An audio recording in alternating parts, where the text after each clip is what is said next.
We're living our truth now. Krista, what? Krista who? Christadelphian? Did you say Christian Dolphin? So are you from Philadelphia?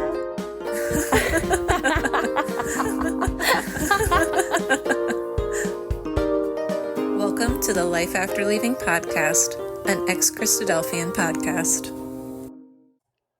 Hello, heathens, and welcome back to the podcast. I'm your host, Zinnia.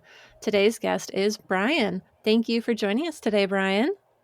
Thank you so much for having me, Zinnia. I'm really excited to be here. Wonderful. I'm excited to have you too. So today we're going to hear your story of becoming an ex-Christadelphian and a little bit more than that. So I can't wait to go through what your experience was like growing up in a religious environment, what the process of leaving looked like for you, and where you're at now, and anything you want to share with people who may be going through a similar journey. So before we get started, I always like to ask people to share what region you're in and how long it's been since you left the group.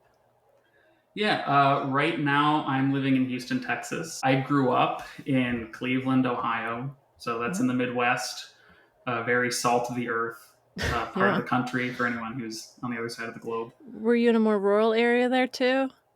No, Okay. I grew up in the Cleveland city limits. Okay, That's so where I you're was more- born. Because there's all kinds in Ohio. I wanted to clarify. Yes, yeah, we grew up in Cleveland. Moved to the suburbs when I was about 7. So I mostly lived like a very suburban sheltered life.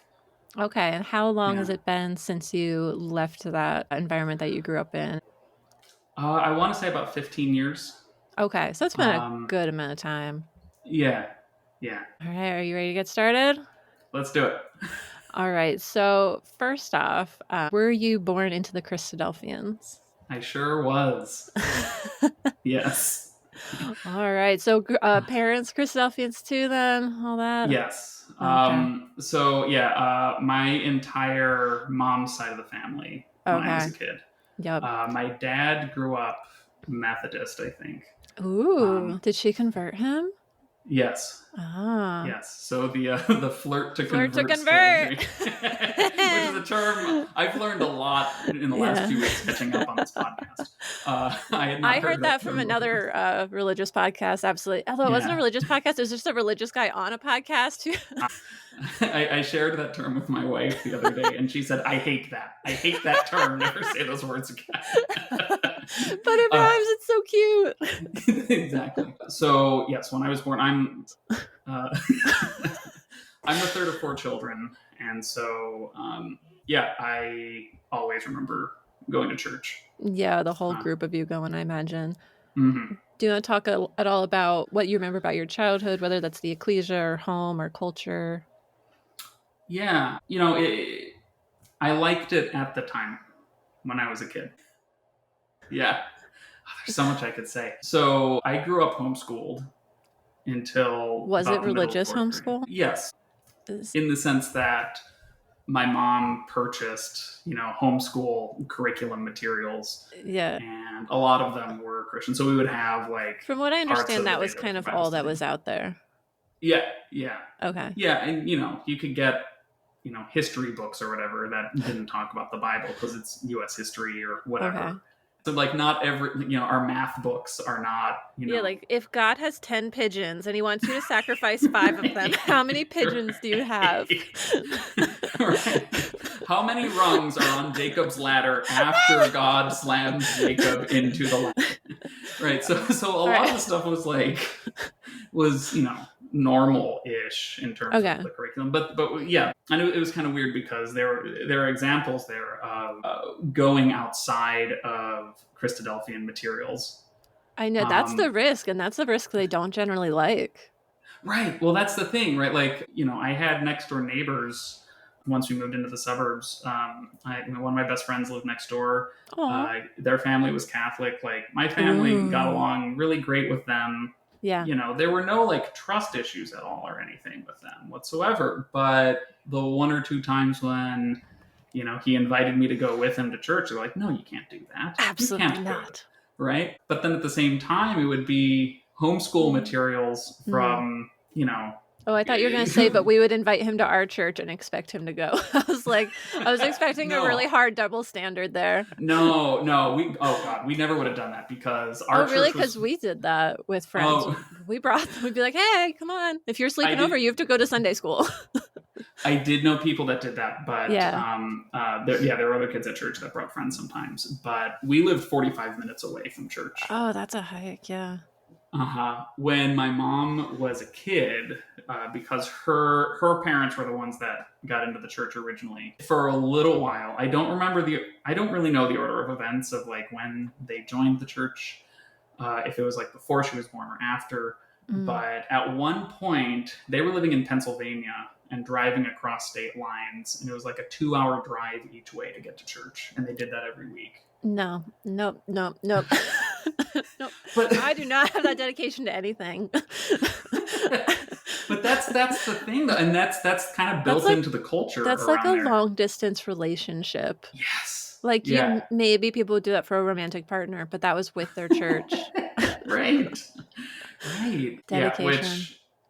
And that's been a problem with like other people in the church, like kids going to college and being like, no, I'm not driving to church every Sunday. I live out an hour and a half away. And they're like, well, that's not far enough. You gotta go to the nearest church no matter what.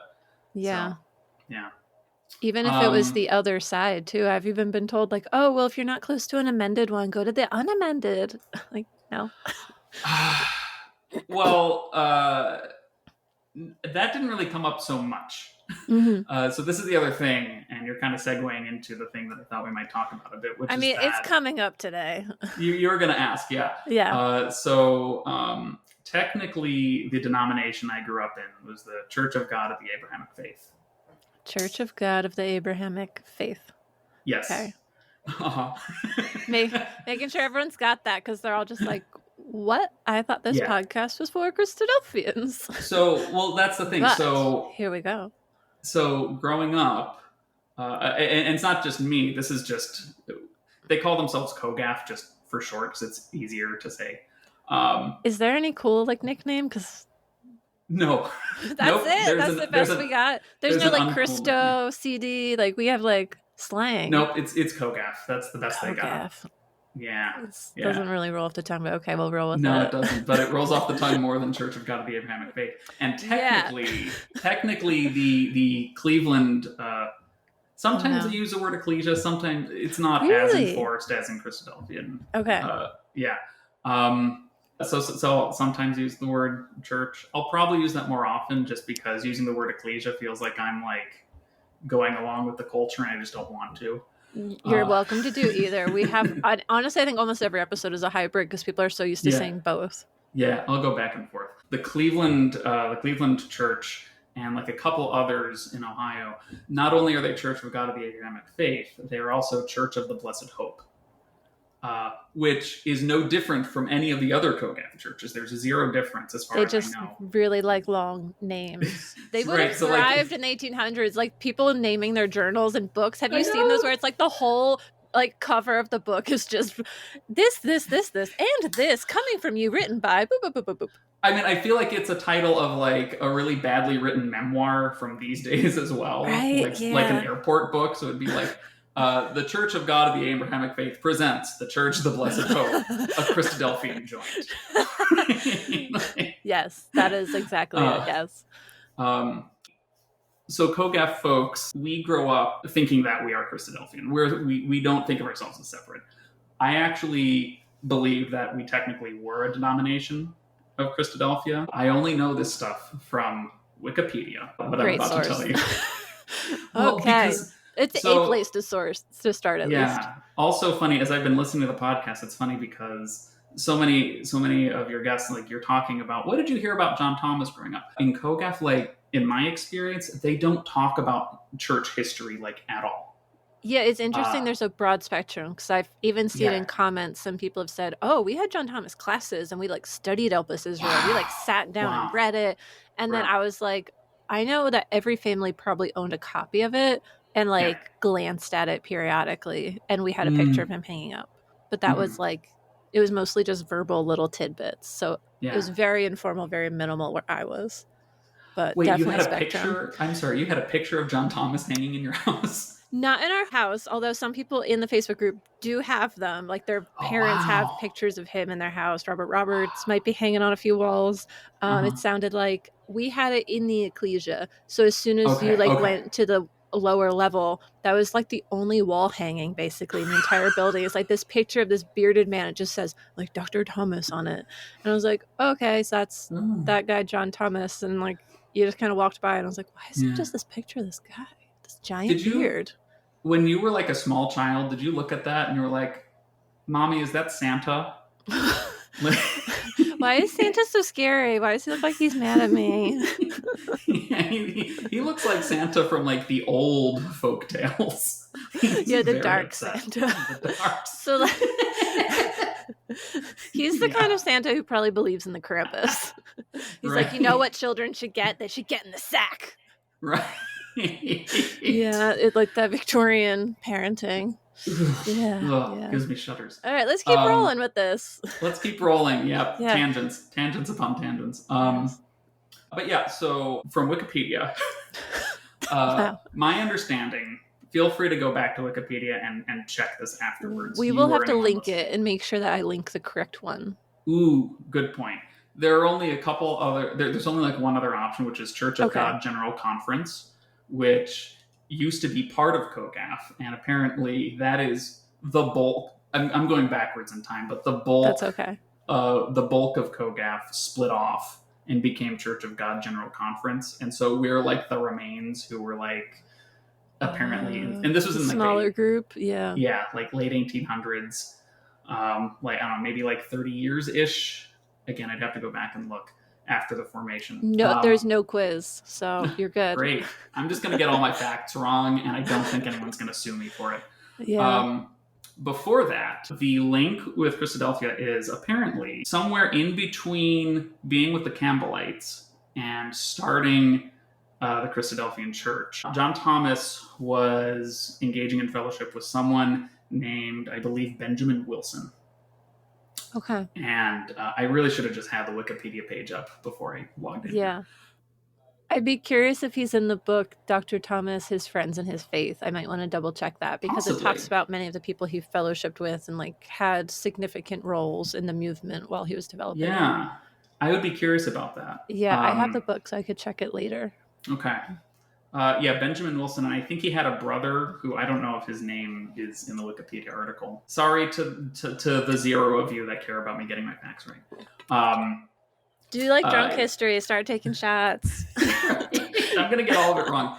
But so they were kind of like working on starting a church together, John Thomas and the Wilsons, and they hadn't like formally come up with like a name for the movement. And when the Civil War started, they said we have to formally become a church so that we can then declare that we are conscientious objectors. Mm-hmm. And that's a classic story with the Christadelphians. Yeah, right. But for some reason at that time, that was when John Thomas split. And he was like... Oh, he pieced out. He pieced out and went and started his own thing.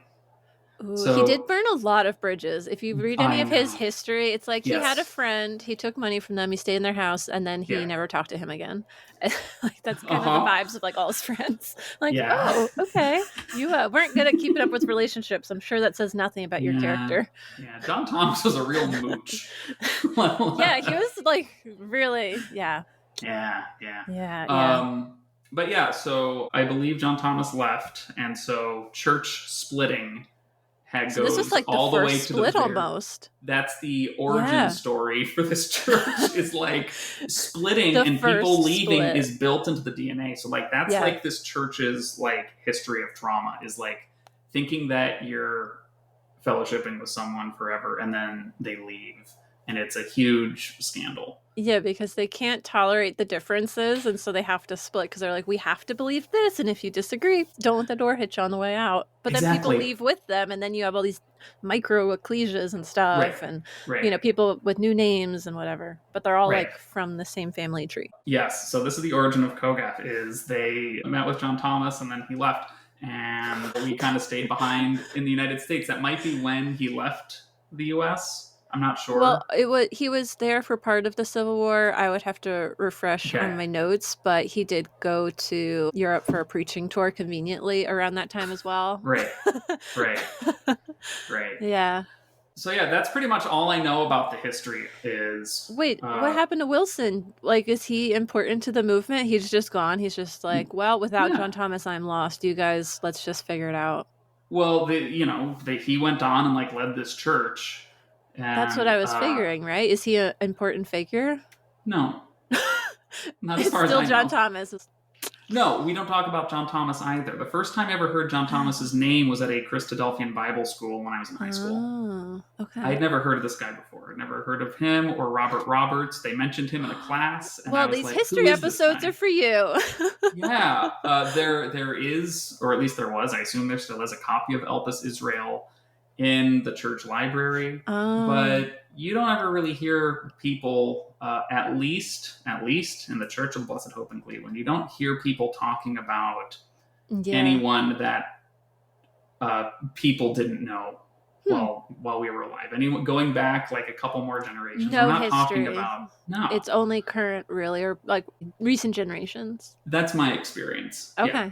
And admittedly, I left, around the time I was like 20 years old.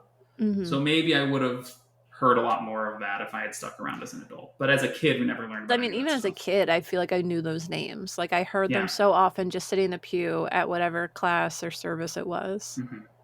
So in any case, I don't even know what the doctrinal difference was between the Wilsons and John Thomas. And as far as I know, there is virtually no doctrinal difference.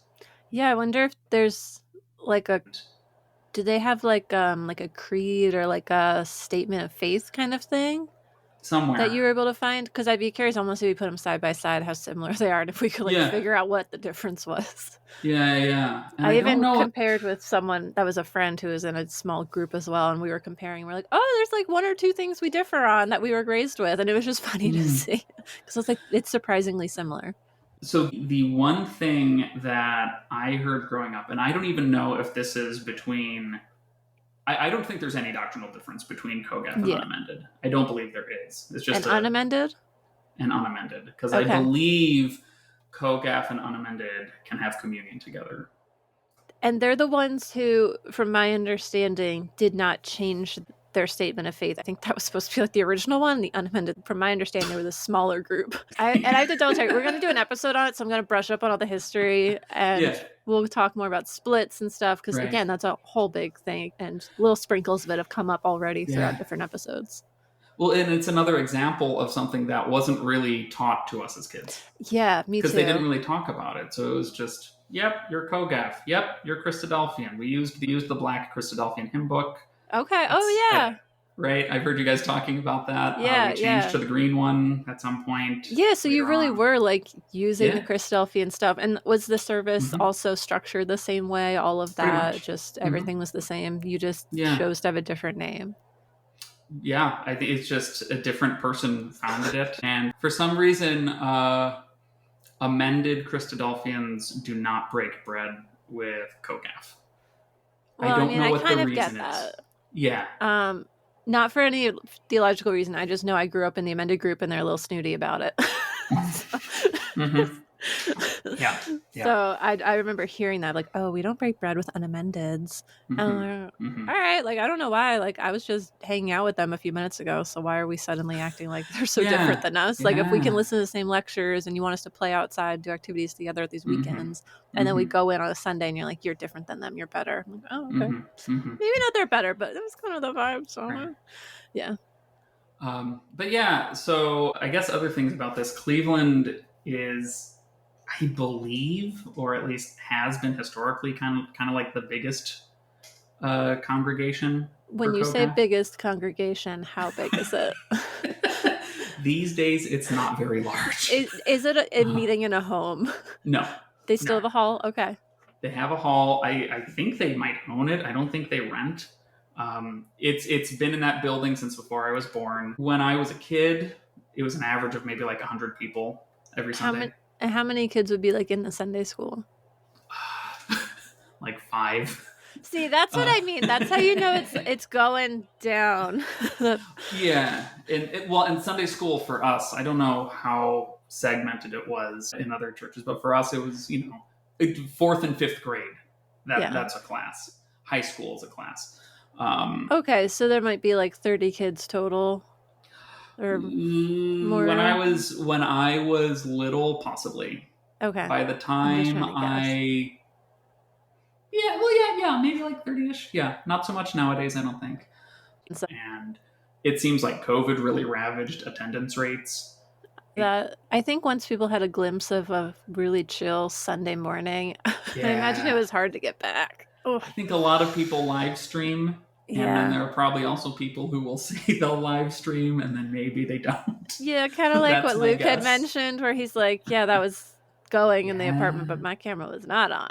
Yeah. Well, also, I get it if people are really commuting like 2 hours each way. Like, yeah, absolutely. Mm-hmm.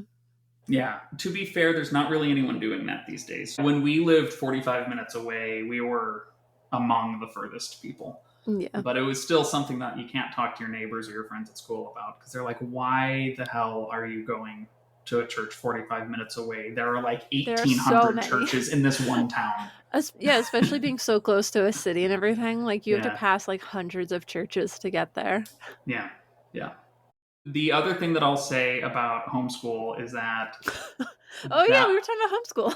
We were talking about homeschool. So we lived in the city of Cleveland proper. And so my oldest brother went to first grade in public school. And then my mom decided it's not a great experience. It's not particularly safe here. So I'm going to homeschool you guys. That was kind of like the explanation that we got. And I never thought about the fact that our cousins and a few other families were also homeschooling at the same time. And they were living in much safer areas. Yeah, so there was a culture there as well. There was kind of like a wave, and I believe it started around that time. Maybe it started a few years earlier. Again, I don't know, because we wouldn't talk about history. I think that's still happening now, too. We would homeschool. My mom would teach us, and on Fridays, I can't remember if it was every week or every other week, but we would meet up with the other families that were homeschooling at church.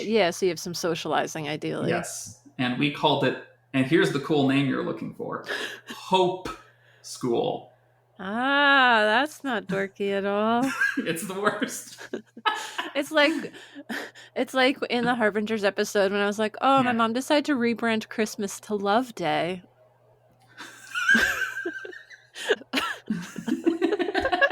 So we would go to Hope School. We would go to Hope School. There were no other kids my age there. I was the youngest one. I had two brothers at the time, and the one 2 years older than me, he and like one other kid were the youngest kids like in Hope School proper. So I wouldn't even necessarily be in You said Hope classes School proper, like it's actually a school. I know. They're just dragging you to church with your cousins. Well, I would go, but I wouldn't actually like be in classes with them, because some of these kids were in... Well, what they're learning, I'm sure, is above your level at that point. Then, right? Some of them were like late elementary, maybe even middle school, and I'm still like preschool age. Yeah. And so I would go to church, and I would be bored and kind of lonely. Yeah, this sounds like my childhood, actually. Really? Yeah, I remember my mom would go to I was so young, I don't know the context. I guess it was like a sister's class kind of thing that they would do like weekday afternoons with all of like the young moms, because that's kind of who I remember being there in my vague memories. But I just remember being like a child alone in this basement with like no windows, just old books and like recorded cassettes of exhortations. And I would just be so bored. And they're like, just be quiet and just be down there in the basement. And I was just, no kids, no nothing. And I was just like told to be quiet and just be in this sad little basement, like just looking at books. I was like, these are all boring. I can't even read the titles. Yeah. Yeah. I have a lot of childhood memories that are like that. Yeah, I think we would relate. Yeah, because I was also the youngest. So again, there just wasn't anyone else. Like all of their other kids from these other like young moms were already in schools and stuff. And so maybe I was like half day kindergarten or something by then, or preschool. Mm-hmm. So I just have memories of being like carted around and just being alone. Yeah, I would get carted around all the time, even like non-church stuff, because that was like the one area where we could like be in the world and like see other kids was when we would do like rec center sports. and Okay. stuff at the Y. Well, that's good. I think Um, that probably was more well balanced for your childhood, I would I mean, imagine. it helped, but there were Yeah. plenty of times when, again, like just by virtue of, my parents having limited time and there only being two of them, Oh, okay. I would have to go and just like sit in a lobby while my brothers did something, and I wouldn't be signed up for anything. Oh, okay. And there's Yeah. just So like a it's lot not of like you're making waiting. friends if you're just sitting there. No, Yeah. no. There were times when I got to play stuff, but Yeah. especially when I was really little, there was a lot of just like waiting around. And Yeah. I feel like I was just waiting to grow up for like years of my childhood. yes, yeah. So Just- so that's kind of like the real like meat to answer your question of like what was it like? Like church Yeah. was something that I enjoyed, and like if I was like actually involved, and Mhm. my best friend growing up went to church there, and like when we were there together, like it was nice. But life until I started public school was like church and family and school were pretty much all the same thing. Yeah, yeah. It's interesting that you have that extra level of school because so far no one has shared Mhm. experience of homeschool, so they at least had Yeah, more connection to the broader world, more friendships with people outside of the Christadelphian community. But for yeah, you, everything was so narrow and all mixed up together, it sounds like. yeah. And just to at least briefly mention it, but I switched to public school at my request in the middle of the school year, just because I was tired of seeing like my neighbors come home from school and like they were all together on the bus, Yeah. and they got to see other kids, and I'm sitting here waiting for them to come home so I can play with them. And so I got to go, and that was rough. I Going imagine that was from hard. going from that culture being my entire life, not having developed any kind of skills of And like even the how do you social separate. skills, yeah, Exactly right. of I being in a didn't classroom. Being able to separate like one social environment from another was not something I'd ever really had to do very much of before. Yeah. And I also just was not like naturally gifted at sports, which probably would have helped a lot. But since I couldn't come in and immediately be like, "Hey guys, let's play this game during recess," Oh, no one yeah. liked me. No one Yeah. liked me. I would talk about church stuff, and Yeah, because that's all your parents taught you. right. And also just like in Sunday school or going to Bible schools or whatever, you have like rando adults who just get to teach just by signing up. And Yeah. so, no one's finding out like, what are these adults saying? And so you've got adults who are, not my parents, not even relatives. And yet they're like getting a chance to soapbox and telling me like, always preach your faith, talk about it in every context. Yeah, And that sounds I about think- right, actually. and I remember think- being told, like, yeah. you should not be ashamed to talk about it at work or with your neighbors. You should open up conversations about it all the time. I was like, Yeah. oh, that's a lot of And pressure. I'll tell you what, my parents didn't do that. My mom, if she had been in the room, she would have been like, let's pump the brakes on that idea. Let's talk Yeah. about how to use discretion. Oh, that's Um, good. Oof. But yeah, so there was a lot of bullying that I experienced when I first started public school, and so that kind of felt like a big like change in my life at that point, where And I especially started. even coming in the middle of the school year, like, I could see Yeah. red flags all over. I was like, oh, that's going to be a rough transition. Yeah. Yeah, even just being around kids who would swear. Yeah, that's probably shocking. There are kids who are like starting to talk about sex at that age, and Yeah. How old were you again?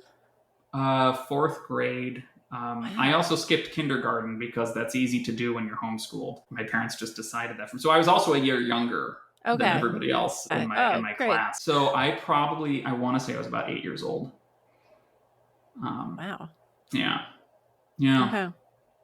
So that was around the time that I started kind of developing kind of like two different versions of myself. One, which was basically, one who was like kind of like testing the limits and trying to figure out how do I be cool? How do I just survive socially? Yeah, the social Experimenting with like also being mean to other kids and trying to figure out. Well, that's what like, you learned. So. right. Like how do you, what are these other kids looking for out of me? How do I have positive relationships?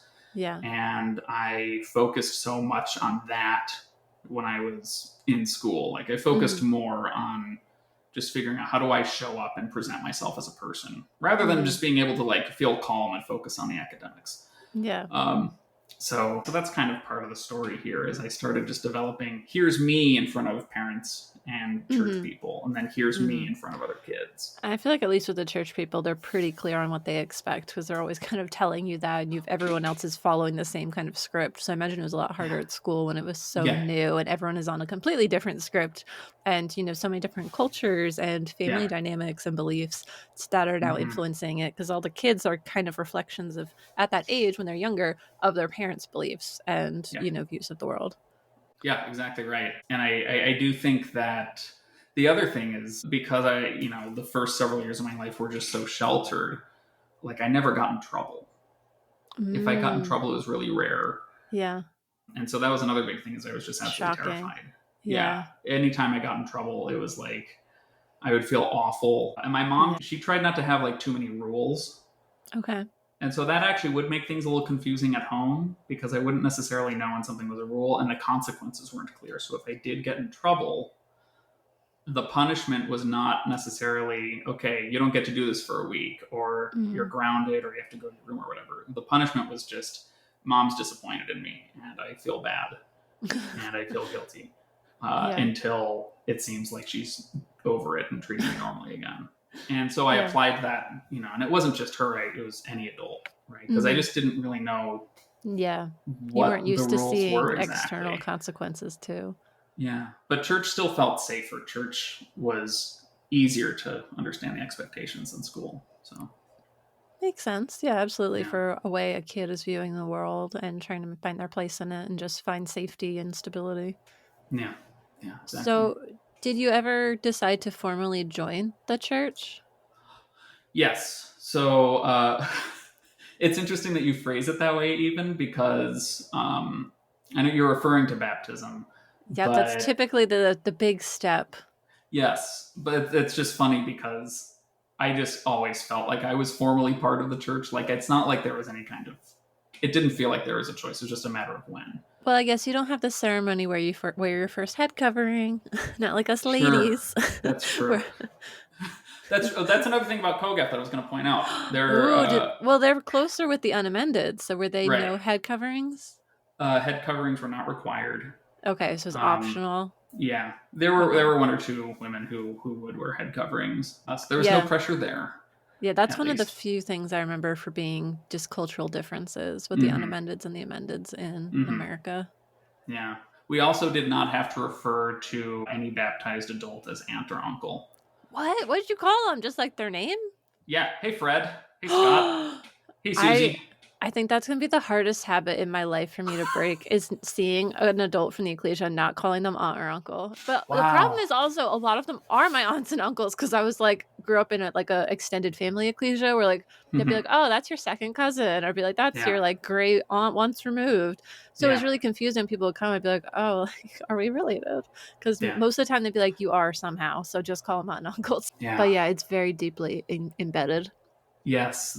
So the first time I went to a Christadelphian Bible school, I went to the Great Lakes Christadelphian Bible School in Wisconsin I've been there once. Yeah. Okay.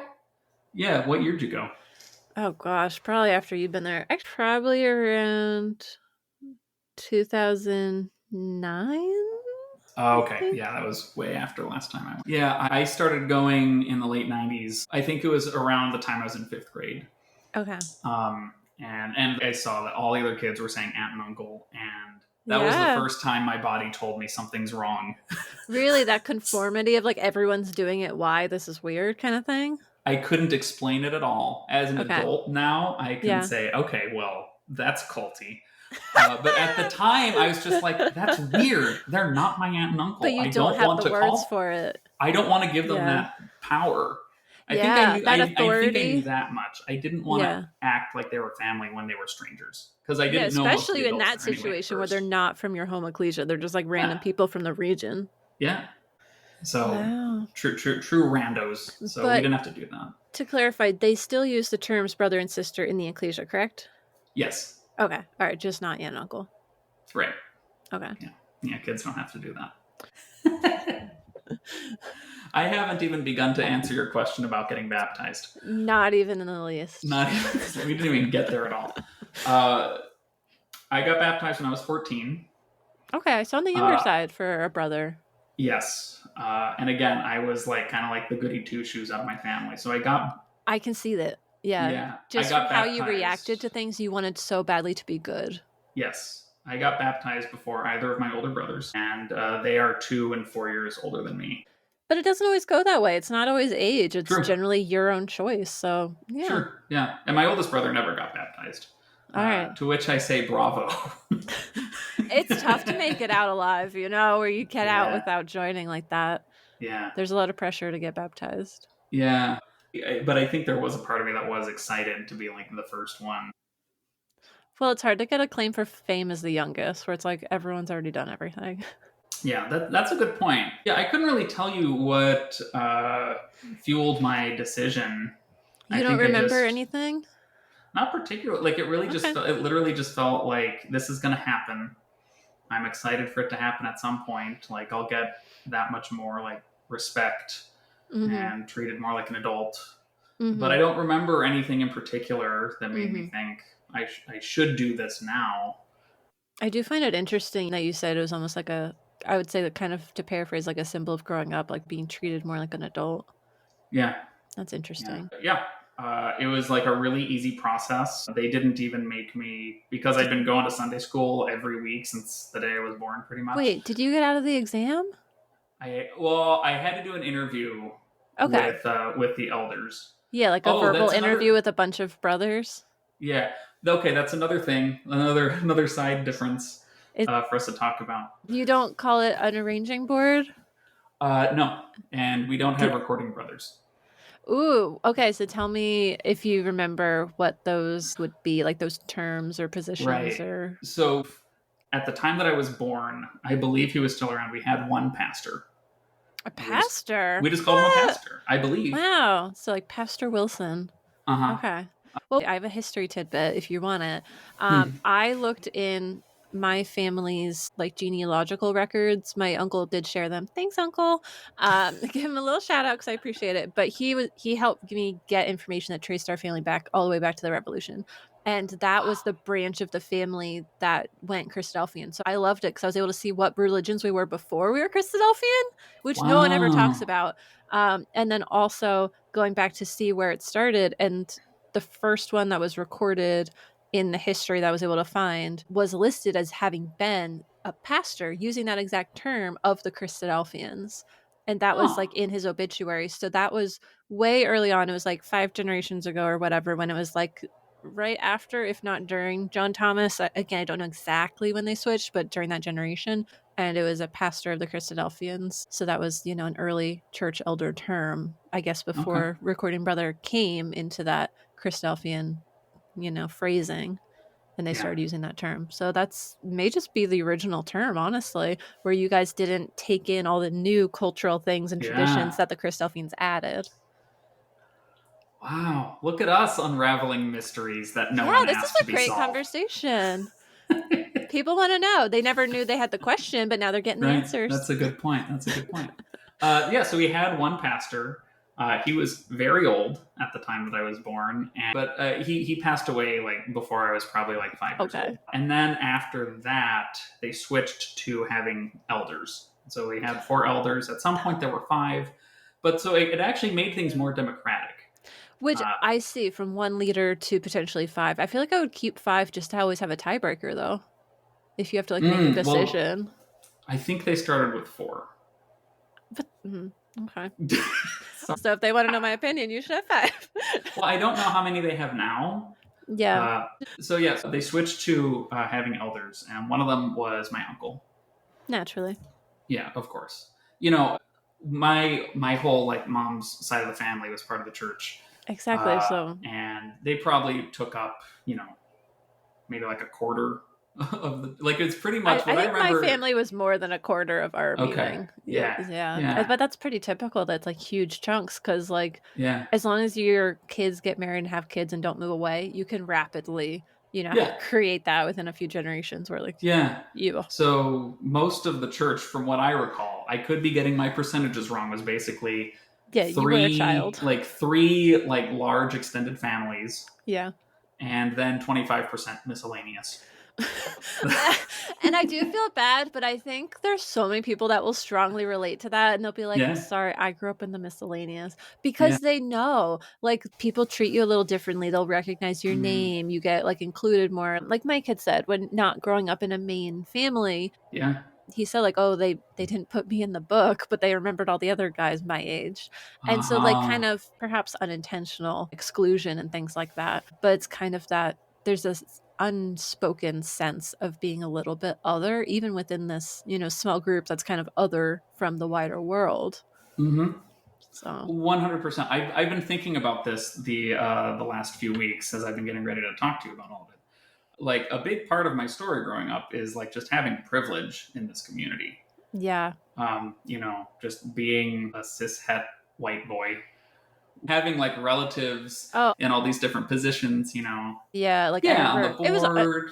Yeah. except sometimes it bit you in the ass a little bit, because I remember, like, I was in high school being really rebellious, and my dad was the recording brother. So I feel a little bit bad for my dad. Like, it was the worst time for him to be recording brother. Right. I mean, that's the flip side, right? Is like there's more pressure sometimes, but there's also a lot of privilege where like you can skate by and, like me, not have to take courses and just do a quick interview where it was just us talking about what I thought baptism was. It was good and bad. I think that's part of the reason why they constantly tried to bring me back. I think because it would reflect better on the families, both my own and the extended families. Mm-hmm. So I don't know if it's true or not. Maybe they just really care about my spiritual welfare. Well, and that's the thing again, but when you've got so many relatives, and especially now, I don't know which relatives are really in it and who's pulled back. And it's just hard to know who you can trust with certain information. Yeah, with certain details about your life. Yeah. Yeah. Which is why we're going to talk about it on this podcast. Yeah. We'll get there. But yeah, baptism is really easy. Yeah, easy breezy for you. Breezy. I ended up somehow, just by coincidence, getting baptized the first Sunday after 9/11. Wow. Which is not even it's not a funny thing. It's just... It is interesting timing, because even that came up in Heather's episode where people thought it was like the end of the world. So I imagine people were like, good, we've got him saved. Like, we don't have to worry about that one. So the sermon was like, yes, this happened. We're all scared. Yes. It's the end times. It was an end of the world sermon. 2001 was the end times for anyone who missed it. Right. That was it. That was the change. Yes. And he ended the sermon with, yes, this is the time for us to like be bold and faithful and stand up for what we believe in. And one young man is going to do that today. I'm like sitting in the front row. I'm like, I didn't know you were going to call me out like that. That's I'm not trying to like represent anything. I know. Yep, you're representing a change in the movement. No, nothing changed at all. I mean, that's not really their strong suit. That should be on the marquee on the sign outside. It's like, change is not really our thing. Please don't ask us to change. If you want to pretend you're in the 1800s for a few hours with a group of people who will consistently be here every week, come on in. If you're still worried about being drafted in the American Civil War, this is the place to go. Yeah. So yeah, that's my baptism story. All right. So basically nothing changed for you after being baptized? I mean, not really. Like I started doing the thing where like the baptized young men, we had a rotation of speakers every Sunday. And so the speaker would pick out a passage that would get read before the sermon. Yeah, that was common. Sometimes we did daily Bible readings, and sometimes they would say, oh, like at the request of the speaking brother, we're going to read whatever, just so that people were like kind of refreshed on the background material before they got started. Yeah. Okay, so you know what I'm talking about. So I would do stuff like that. And, I would just have like those like young man baptized responsibilities. There's not much else beyond that. Okay. So you would go up and do Bible readings and prayers, and did you give exhortations as well? I gave one exhortation early in college on Good Friday. So it wasn't did you really pick Good Friday, or that was the topic, or? I was asked. My cousin, who was a few years older than me, she was putting together the Good Friday service, which was less formal. It sounds like you actually celebrated that, though. We never celebrated like that as like a holiday. We would get together because a lot of people would have the day off. Wow, way to ruin a day off. Well, here's the thing, though. Here's the thing. It was actually not bad because, What? yes, you had to... hear me out. Okay, I'm trying. I'm sorry. Yes, you had to show up, but you didn't have to dress as formally. I think some people might have been able to get away with jeans. I'm not sure. You're not selling Probably me. Keep depends going. on the year. The service wouldn't be as involved. I don't know if we did communion, but here's the selling point. Okay, After tell the me. service Is there over, candy or something? What is it? pancake breakfast. Pancake breakfast. How did I call it? Food incentive. Yeah. It's always food because it's You a know, cult. You could have just gone to a firehouse. They do pancakes like weekends, like know. once a month, like, and it's in your town, and they're like fundraising for your communities. Like, just go to the pancake breakfast. You are It's not a get- good incentive. Even if I could wear my skinniest low-rise jeans, I'm still not going to a Good Friday church service. I know. Like, I've got a 3-day weekend. I want to stay home and play Nintendo 64. That's what I want to be doing. I want to relax. I want to do whatever I want to do. If it's a beautiful day, go out, garden, walk the dog, whatever. Just not be sitting in a church again. To be clear, I don't disagree with you on anything. No, the wilder part, honestly, to put it in perspective, is so many people have come on this podcast and been like, oh yeah, and then we had an afternoon tea or like an evening lecture on Sunday. And I was like, to be fair to everyone listening, I had it pretty easy. We were like 15 minutes from meeting. We would just, go for the morning and then we were done for the day. And like sometimes we would stop and like go to the craft store and get yarn on the way home. Like other people were there like all day and like, no thanks. They're on these committees, all kinds of stuff. I didn't have any of that. So in general, I had a pretty standard, if not slightly less time consuming experience in Christadelphia. It's just now it's like 0, so it's hard to be like, what? Any amount of commitment sounds terrible. It's too much. Yeah. I've quickly adjusted to life outside of it. Seriously. But I mean, getting woken up for us, it's a long drive and they're having to lasso all of us kids to get ready. Well, at least you didn't have to braid all the hair because I grew up with a lot of sisters. So it was just you go down the line. We all had long hair, just detangling and brushing and braiding or whatever it was for that day, and just one after another. My little sister did not have to do that. That was not a required thing either. Well, it wasn't like it was required like what's the one in Texas? The extreme Mormons, I'm going to call it, like it's an extreme sport, but it's like the more conservative branch of Mormons, I believe, that moved from Salt Lake City to Texas. And there's a Netflix special. So for people who have no idea what I'm talking about, I think it was called like Keep Sweet or something. So I can link it. But with them, it got to the point where as they got more and more conservative, they were showing and exerting power for women through dress and appearance more. Right. So not only were they only wearing dresses in the beginning, but then it went, you can only wear these colors and these styles. And so they all basically look the same all the time. And then they said you have to do these hairstyles. And so people were joking that they were like Little House on the Prairie kind of women because they all like that kind of poofy top and then like big thick braid and like long hair. And so that's what I was thinking of. So just to be clear that we didn't have any of that. It was just my mom was trying to keep our hair from being like bird's nest all day. So continue. Where on earth were we? My cousin, my cousin invited me to give the sermon on Good Friday. This was the one time I ever gave a sermon. Yes. Okay. And Good Friday. I compared and contrasted the crucifixion with the ending of the third Matrix movie, and that was my sermon. It was me like exploring the trope of like the hero sacrificing themselves at the end of the story. Oh, okay. Basically, I was saying I watched the movie recently and I didn't like it. And, that's even worse that you didn't like it. And like the crucifixion story is a better story. It has more meaning than the end of the Matrix films. So that was the one time that I remember giving a sermon at church. And I always expected that I would start, and I expected them to start asking me to do it more often. But they just never asked you? Is that how it went? Well, yeah, I mean, I was, so I think a bit of it changed because, they didn't ask me when I was a teenager. Often they kind of wait a little bit with the brothers from what I recall from my own ecclesia. Yeah, so I was probably around like 18 or 19 at the time of that Good Friday sermon. And at that point, if I'm right, if I was in college at that point, I wasn't even living in Cleveland at that point. I was living That's a what couple I was hours wondering. away. If you were hitting college age, you weren't around as much, Yes. potentially, Yes. depending where you went. Yes. So in high school, I had also been in usher. Is that the doorkeeper? Yeah, it's just the doorkeeper. That's Okay, all it because was. we used the term doorkeeper, not usher, and so I was just like, Oh, okay. Yeah. confused for a second. My brain was like, what position is that? And so I lost that position. I remember getting a voicemail that was kind of like a morose voicemail from someone.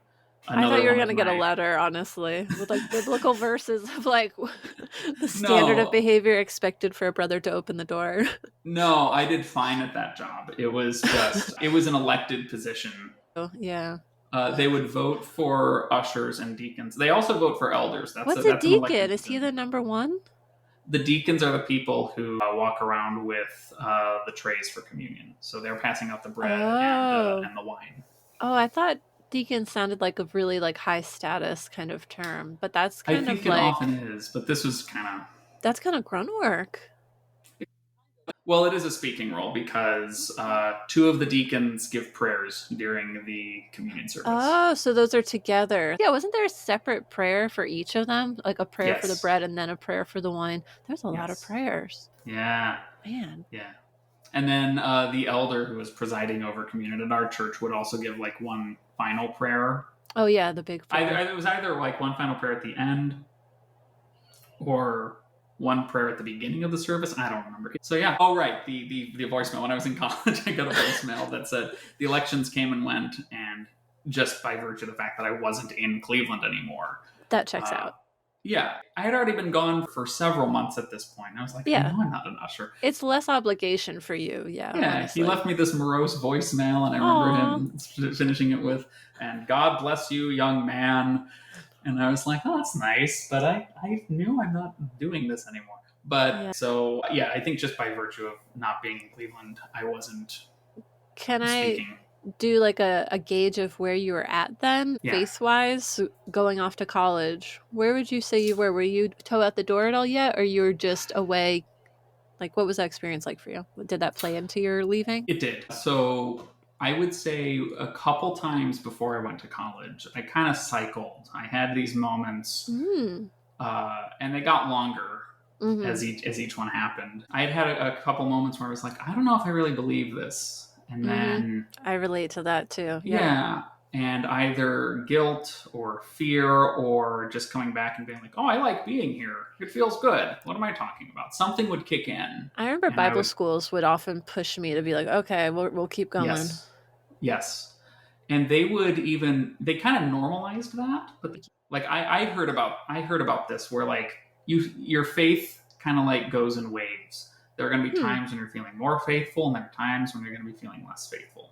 Mm-hmm. And you got to just hold tight when you're feeling less faithful. Keep praying, keep reading, keep coming to services, and you'll ride that wave back up again. Mm-hmm. And they would talk about this like with adults too. Mm-hmm. But looking back for me, I think it was like I started having these moments where I was like, I don't know if this makes sense. There were things that like even from young childhood that I had learned in church, and I was like, I don't really understand this. Was there anything that you still remember, or you don't remember? You just remember the feeling? Or well, one of the earliest things that I remember is Adam and Eve, and which part of that? Like nakedness. How they had kids and wives for their kids, or where she came from, or he came from? Like which part of that? The lesson about nudity. Oh, okay. Because there's so much. Oh, there. There's many things. There's so many problems. Okay, so basically the lesson where they learn shame. Yeah, and the lesson that we were supposed to learn from that is also like it is shameful to be nude. Yes, your body is inherently bad that God gave you. You should be ashamed of it.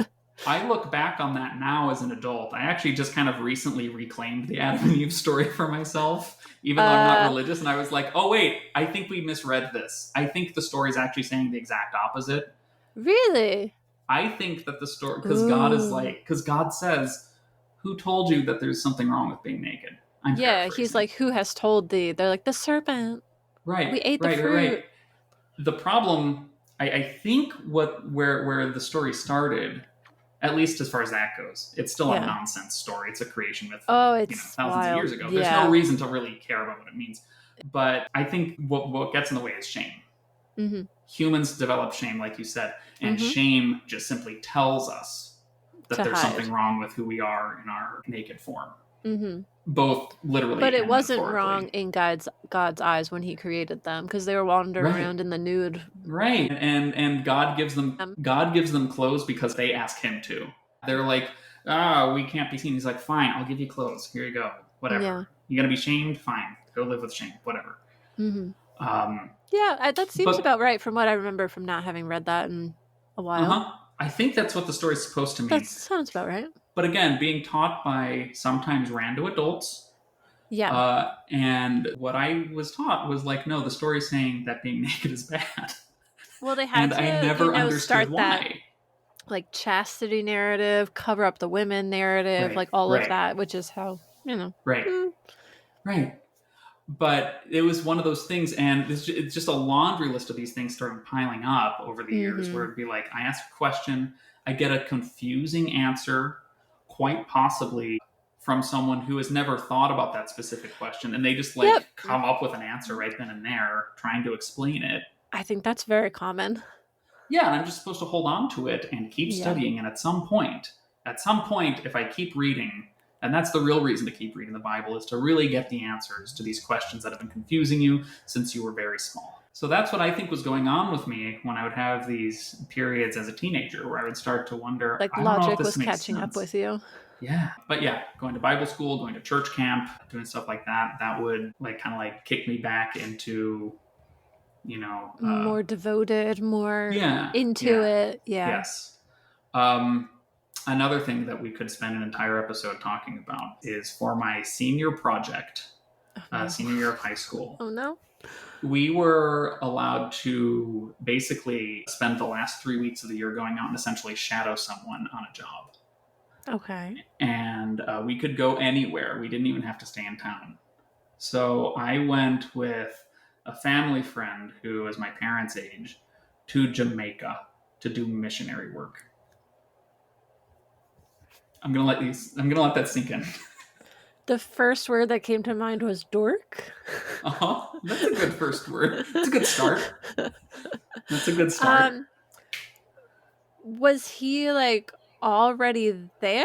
How did the circumstance even bring itself to do that? Also, was Jamaica fun? Also, I guess that, was it a good experience? Because I'd be curious to hear about. But also, how did you just end up being a teenager who was just dragged to Jamaica? How could you even leave, all of your other stuff in life to just be oh, I'm just going to leave the country? I don't think that was part of the assignment. I don't even know how you got there.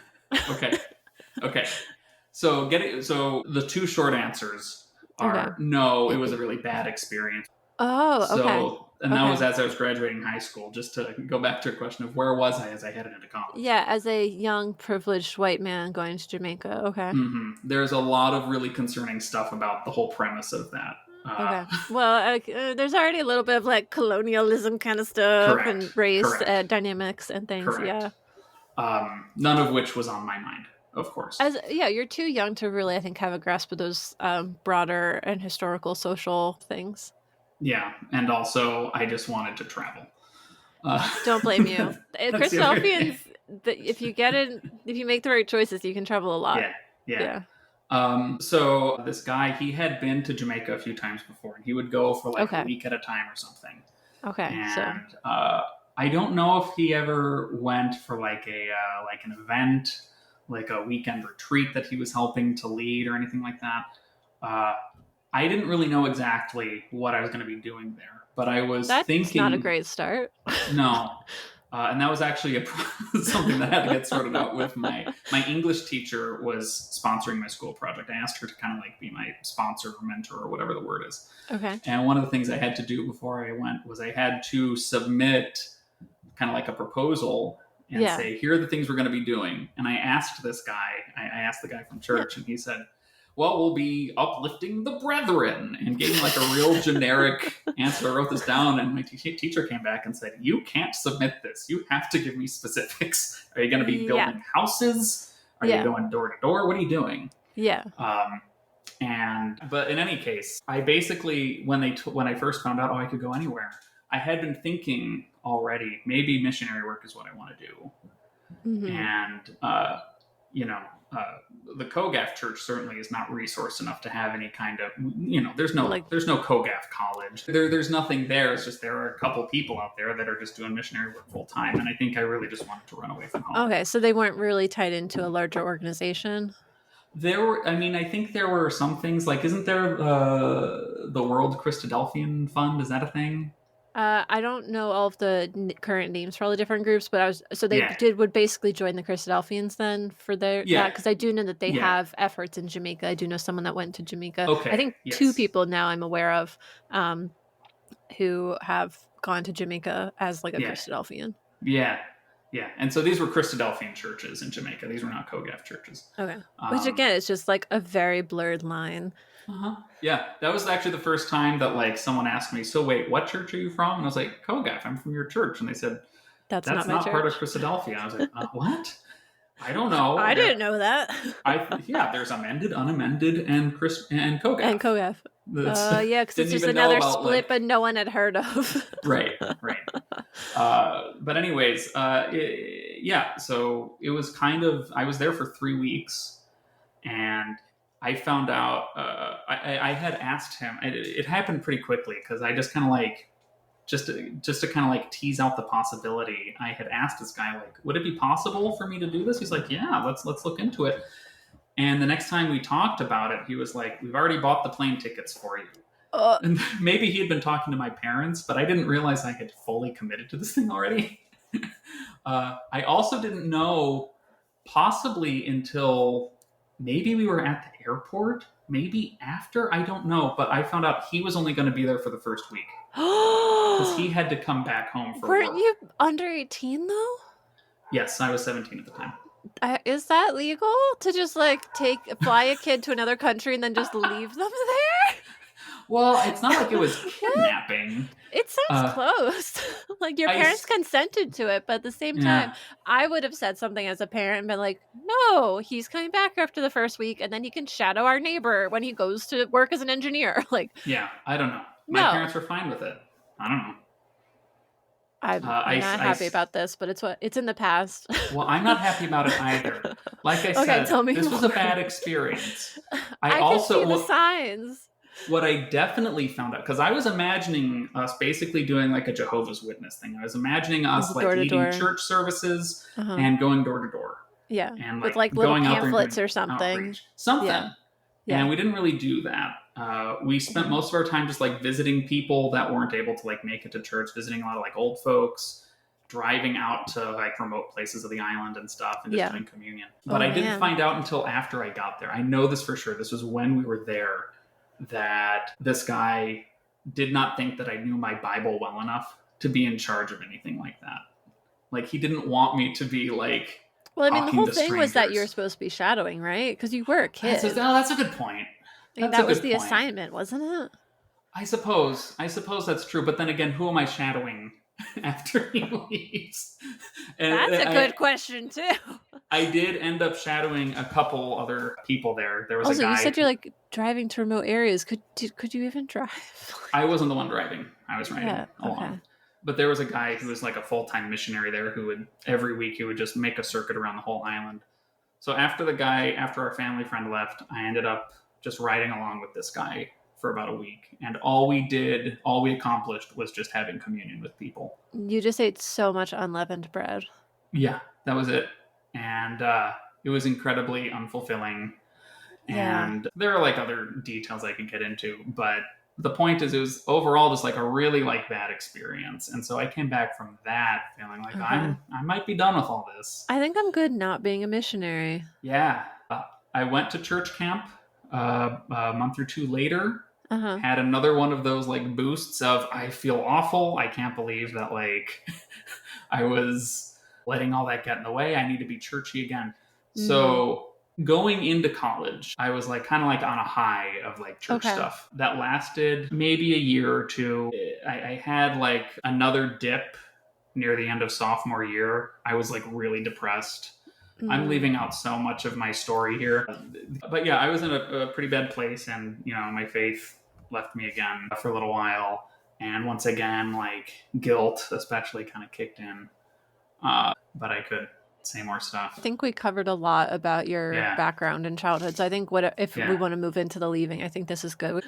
Yeah. So the really short answer of why I left is I just kept studying the Bible. Ooh, that's a good reason. Ooh. That's the quick and dirty That's the one they version don't of it. like. That's one they certainly don't like. It wasn't because you were evil? That wasn't why? No? You wanted to sin? Nope. And the women drew you away? You were unequally yoked? Well, I think... Do they use that phrase there too? They did use that phrase. Okay, yes. okay. The unequally yoked surpasses all differences among different subsects. Yes. I did have a girlfriend who I eventually ended up marrying. We're not married anymore. Okay. I successfully did the flirt to convert there. Did she stay after you left? No.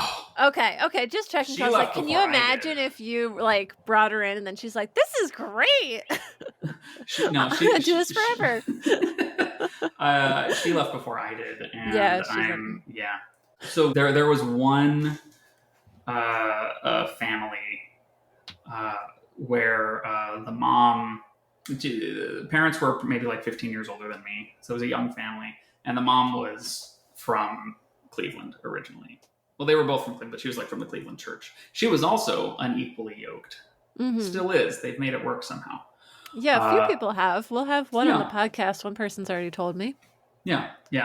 But so I was excited about it at first. My brother was going to college at the same place too, down in Columbus. And so sometimes it was just me. Sometimes it was me and my girlfriend. Sometimes my brother was there. But we would go over there sometimes. And after a little while, we started having like a regular rhythm, like on Tuesday nights or something. We would go over to their house, and it would just be like us and her.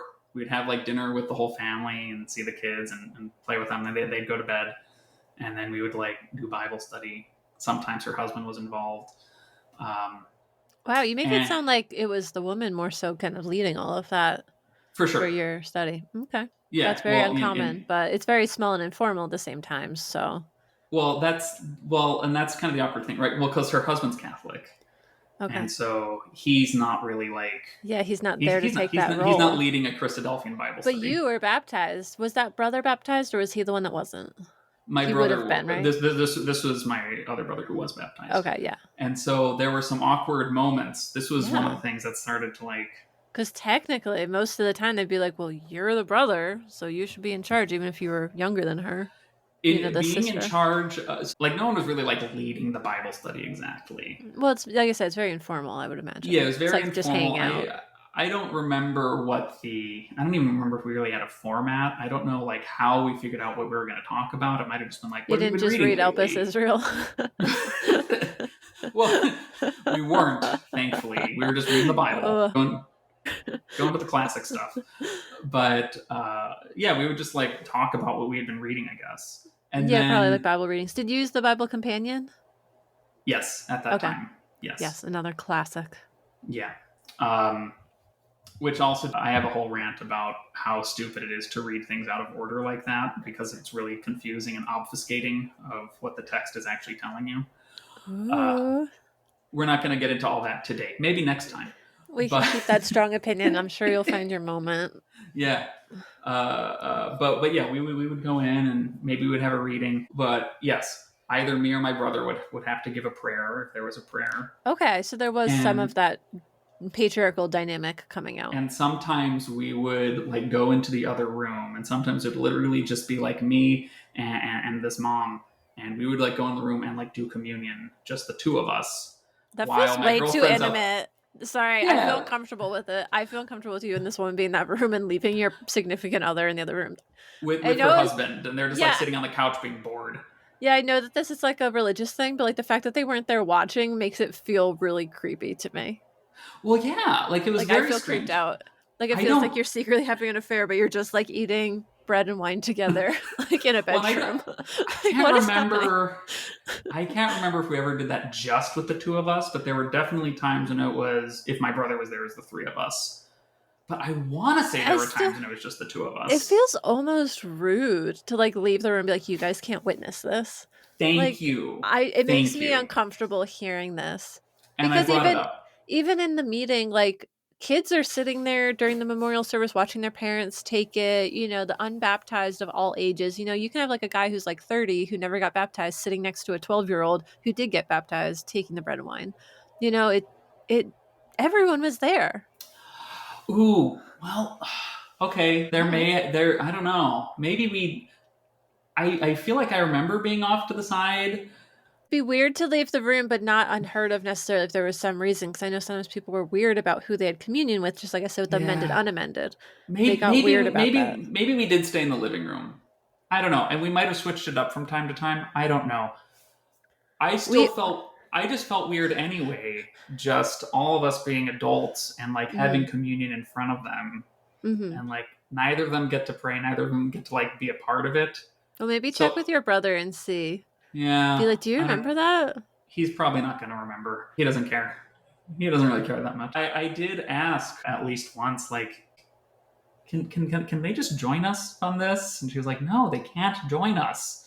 Don't you remember, all the stuff you had to talk about, getting baptized and everything? Yeah. And of course, as we know, I didn't take the classes. But yeah, so we would go to Bible study, and the same thing that I described about when I was a kid kept happening more and more because I was reading pretty consistently for a while. Yes, that's when you start seeing all the weird verses. Yeah, and there's another family that ended up moving into the area, and so our group got a little bit larger after a little while. Mm-hmm. But still, not having that many people to talk to about challenging passages and not being satisfied with what they're coming up with. For me, it wasn't even necessarily that I was saying your interpretation here doesn't make sense. Mm-hmm. What it really was even simpler than that. It was just, I think that interpretation is just as likely as another interpretation that I just came up with when I was reading it this time. I never thought of this other interpretation, but suddenly I see it, and I don't see why we're so... You would have hated Manitoulin, let me tell you. Because that one was just basically that all the time, where it was just like a bunch of people in like their teens to 20s to maybe early 30s just in discussion circles all day, reading the Bible and be like, well, what do you think? Well, maybe this. Okay, but like maybe this, and just everyone does that back and forth. That's what I remember, at least, because they would just give you a workbook and be like, all right, like read this, answer some questions, and then discuss it. But like you would have confusing things, and everyone would just throw out their ideas and be like, maybe this. So it was very unstructured like that. There really was no answer, and so you're just like, what are we doing here? Right. It like I would come in with these questions, like I'd be ready to go. I'd be like, I really want to talk about this and get your perspective, and then when I'm unsatisfied. Yeah. And like I can ask the question initially. There's nothing wrong with that. But then when I realize, they have a different answer and they're not really seeing how I can reach a different conclusion, it feels like there's no path forward with that conversation. Well, it also explains why there are so many different religions in the world. It sure based does. On the same book. It sure does, doesn't it? It says whatever you wanted to say. Maybe this is what happened with the Wilsons and John Thomas. But yeah, so I just started realizing I don't know if I can agree with it. I also started hearing about weirder stuff. Like I started hearing about a little bit more about why there are splits between different Christadelphian denominations. So the one that I remember hearing about, I'm not sure if it's the reason for a split, and I don't know which denomination split on this. But what I remember hearing was there was an argument over when does God judge people. So when you are resurrected, when the kingdom comes, and you are on the judgment seat, and also there are so many assumptions going into like the one sentence I just said. Yes. If anyone outside of Christadelphians is like, what? Wait, what? Sorry. We're in agreement on all that somehow. We're somehow in agreement. Just accept it. Let's keep going. You're going to wake up and God's going to give you a report card. You're going to be sitting on the judgment seat.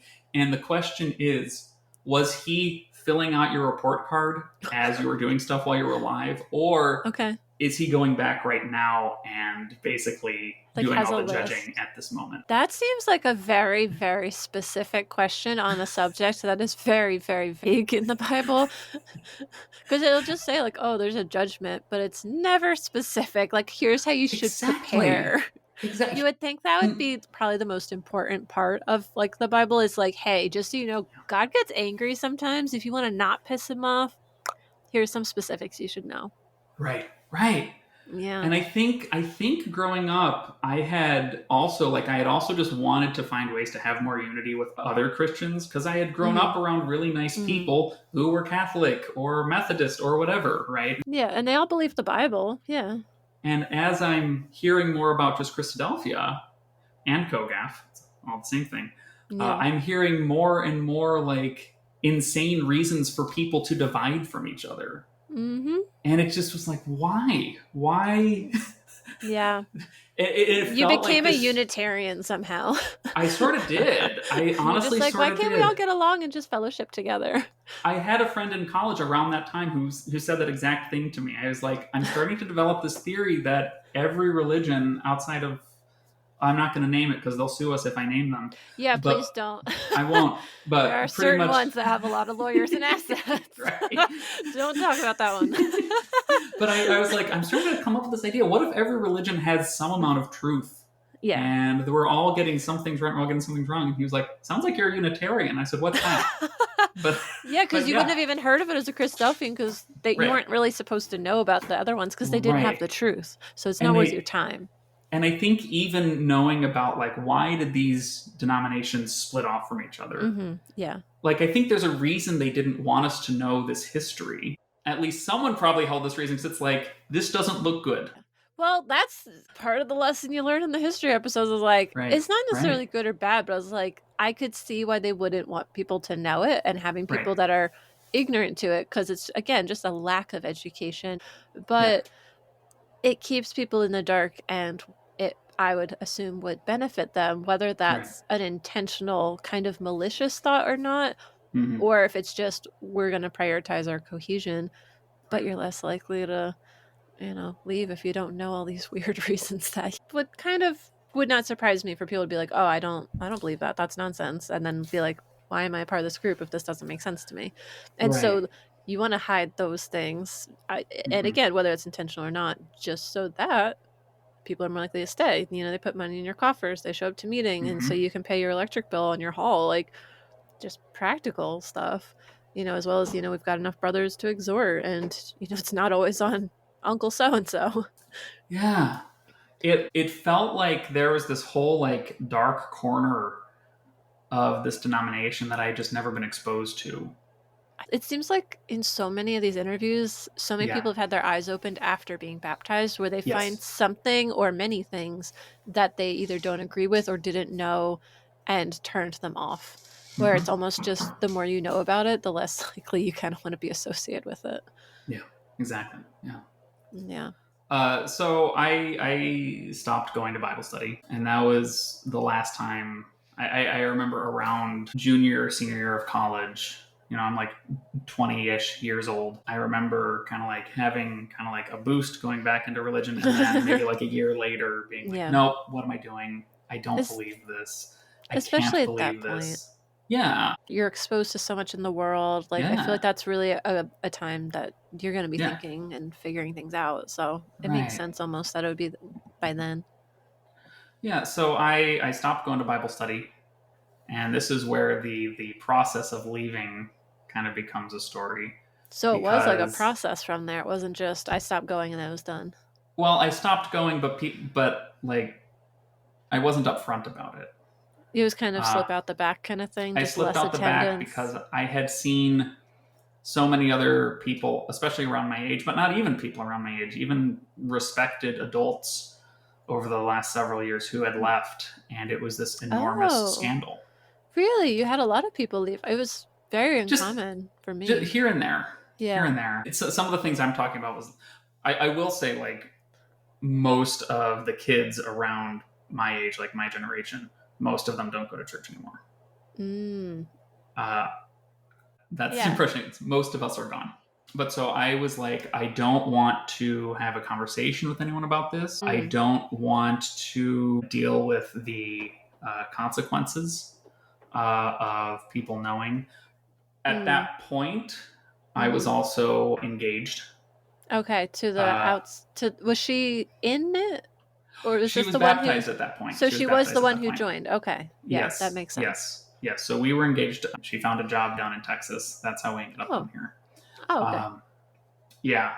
And so it was like a 2.5 year long engagement because it was distance. She graduated before I did. Mm-hmm. And I didn't want to, neither of us wanted to get married before we could like live together. Yeah. And, it didn't make sense. I didn't want Difficult. her to stay put just so we could Yeah. be together. So we had a long time during this engagement. I felt a lot of pressure around that. To be like a COGAF wedding, or? Well, yeah, it was just going to be like kind of like a traditional, so much of my side of the wedding was going to be people from church. And the person presiding and marrying us, he was one of the church elders. Oh. And okay. so, it had been so much changed for both of us from the time we got engaged to the time that we got married. Pretty much as soon as she moved away, she started like just getting some distance from everything. And she was like, I don't know if I really... Yeah. And so I started gradually getting that from her when I would talk to her on the phone. But that's the thing. I feel like for so many people, if they just stopped attending and took a break for 6 months, would you still go back? And how much of it is just reinforced where we keep going because it's habits, expectations, things like that? Like I do always wonder. I honestly think that her getting a job down in Texas like pretty much saved both of our lives. Yeah, from being sucked in more. Because you were pretty young, too. I'll be honest. Most of the people listening to this podcast are adults, like 40 plus. I think it's less than 1% is people under 18. It is not people who are young who are leaving. It is generally older people, adults. It's anything younger than 20 is less common. Yeah. I've honestly thought about this plenty of times that if I had gone back up to Cleveland after I graduated and stayed there, and having like my whole family and like the larger church community instead of like a couple families I'm meeting with at a house, and just having more pressure to go to church, I don't know if I would have ever left. I think I would have gotten pulled back in again. I think that's easy to do, is get pulled back in from the social ties you have. But it almost feels like you had the experience of getting a chance to kind of live as like the miscellaneous family where you didn't have a lot of strong ties. Yes. And so you're kind of able to not have the same pressure. Because like I said, I feel like there's a lot of pressure because of my family and my social like group that I was in. Right. Well, so I did get pressure. I stopped going to Bible study, and this lady just kept checking up on me. Yeah.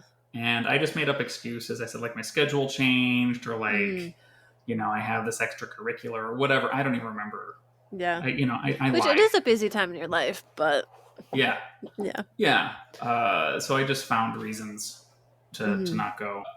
There were some times when she would still convince me, where she would be like, it's not Bible study. I remember one time in particular where we met on a Saturday, and she was like, I'm just having some people over. They are from church, but we're just having dinner. It's not a Bible study. I was waiting for the pancakes. Yeah, it was pretty much the pancakes.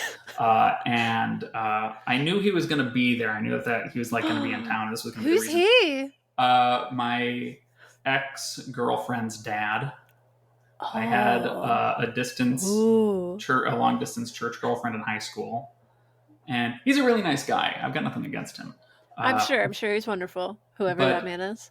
Yeah, but clearly they had like talked, because I got there, and within the first 5 minutes, he's like, let's go chat in the other room. Oh! And he was just like checking up on me. But I'm doing this with my ex-girlfriend's dad. That's...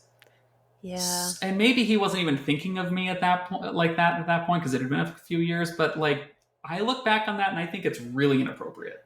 I think they try to pick whoever they think is most likely to convince you, someone who you trust. Because it was interesting to see who reached out to me, and I remember they would assign people to reach out to you. They had a committee, and so I remember them picking it and being like, well, you would talk to her the most about this thing, and so because you talked to her the most, you're most likely to bring her back. And so they would like assign people, almost like kind of like very sweet old church lady bounty hunters. Yeah. And be like, if you can get her back, that'll be great. You work on it. And so they kind of like, the church bounty hunter group. And so that was who was assigned to you, was like, well, you already have this closer relationship because of your shared history, with his daughter. So I feel like that was my way of thinking about it, is like, that's why they like picked him. Because obviously there was some conversations there. So whether she thought that he would be the right one, or if someone else the church knew and was like, hey, why don't you talk to him? Like somehow Yeah. someone decided he was the one. Well, he's also kind of like one of those church celebrity types where people are always excited to, to get him to speak. So like they'll really listen to him. Yeah, I think honestly, it was even just that. I don't know. Just having high sway, maybe like a lot of influence. I think that's all it was. But that's again interesting. Choosing someone that they kind of perceive as having a lot of power and influence, potentially doing that. In any case, I lied to his face. And I said, I've just been busy. Like, I've just been really like. I think he straight up asked me like, "Is anything going on?" And I was like, "No, I'm just really busy." I love the Bible so much. God is good. God is good. We are blessed. We have the blessed hope. Yeah, right. Blessed hope. Gotta pronounce the. Is there like an accent on it or something? It's not the blessed written, but it's hope. always blessed hope. They always say blessed. Okay. Yeah. This feels like a Monty Python thing. It's, the blessed hand grenade. Yes. But yeah, so things like that would happen. And then I graduated, and I was in Cleveland for like one final quarter of college. But at that point, I was like going to church, but I was just faking it the whole time. At that point, I was like, I'm just faking it. I'm showing up, but like I'm not really getting involved. Yeah. I'm only here for a couple months, and then I'm moving down to Texas. Yeah. Moved down to Texas, and we get married. No one has any idea. That worked out. Well, at the time, getting married part got worked out. Yeah, so that's what I mean. We don't have to talk about your whole life. It's fine. We don't need to talk about why we didn't stay married. Yes, but that's between you and her. That's fine. All right. But yeah, so we kind of get through that stuff, and then we tried to avoid going to church when we would visit my parents. Okay. We would find reasons. How did you do that? We stayed with friends, and so that's the first thing. You just don't stay with at your parents' house. So like they can't wake you up and say like, "You're coming with us. We'll give you a ride." It's not like you can say you don't know. Right. So it was actually like a good couple years after I moved before I came back to church for the first time. Wow, and no one really knew that you weren't attending? Not really. They knew that I wasn't going to church. Okay. Down in Houston. My parents definitely knew. The guy who married us, who also, by the way, was the dad of the lady that was doing Bible study with us, because everyone's related. That's how it goes. Small world everywhere. Yes. At the wedding, right before the ceremony started, we're waiting to like walk in together through the door onto the stage. And we're just like, "Are you ready? Okay, I'm going to do this again, blah, blah, blah." Just like last minute preparations. We have like an extra 20 seconds. And he brings it up right before we go out. And he says something like... Are you fucking kidding me? No. I'm mad at him now. He goes tell me the story.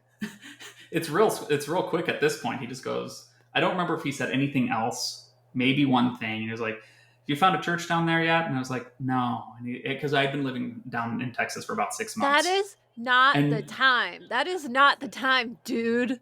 Well, and then he goes, "You guys really got to find a church." And then immediately turns around and walks through the door. What the fuck? It's like there's no conversation. There's no conversation to be had. Well, that's the thing. There's no time to actually have a conversation. Right. And so that's what I hate is that it's so frustrating. He's just like, "I'm just going to tell you this and then walk away." Yeah. So people would ask. My parents knew that I was not going to a church in Houston. I would tell them, "I don't know where the church is. I didn't know that there was a church in Houston." That was another thing at the wedding.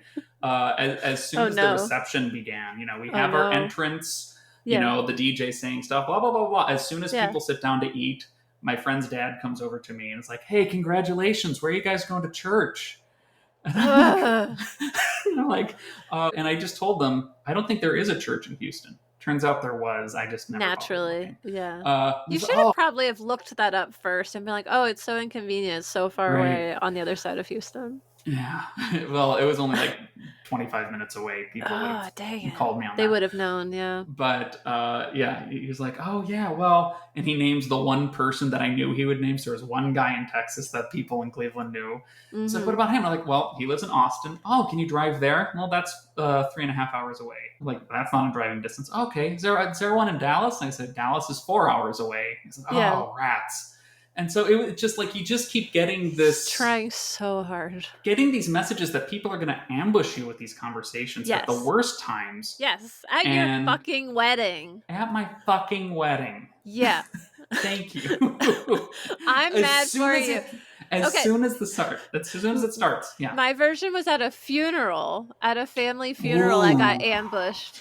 And all these old men, one after another, kept coming up and going, "We love you. We miss you." And I was like, Mhm. can you stop being creepy old men right now at my grandmother's Right. funeral? I Right. don't need this. Right. No. This is inappropriate. One, I don't want another 60-plus-year-old man telling me they love me in my life until I am a 60-plus-year-old woman, okay? First off, boundary here. Yes, thank you for the facial expressions. If anyone else is gagging, you're doing the correct facial expressions. And then, secondly, time and place. This is not the time and place. They're like, well, this is the only time we see her. No, still unacceptable. No. I don't not understand. okay. Why were they saying this to you? Because they thought that if they told me they love me, I'd just come back to the church for their love. These are people who also never talked to me when I attended the church. Of course. Because it wasn't like, your social group. Generally, it's very generational based. It's very gender based. We're the people you talk to the most. So you would say hi, be like, oh, hi, Aunt Petunia. But you're not actually like, oh, hey, Aunt Petunia, like, let's hang out and like go out afterwards and like whatever. Because where was I? I think I was in college when she passed away. So I was maybe 21 when these old men were coming up to me and all just telling me how much they love me. Gotta come back. And I was like, this is just so inappropriate. Just so many levels of inappropriate. And again, it reminds me of, in Mike's episode, he talked about his friend being disfellowshipped on his wedding day. So just That's the fact that they are aware of these significant, just human moments of just, falling in love, death, births, all these things, and using it as opportunities to get access to you, to try to manipulate you into coming back. And I can't tell you how much I hate that, and how, again, that crosses the line into what? What do you call? Very culty. Yeah. I can actually heighten this a little bit with a story.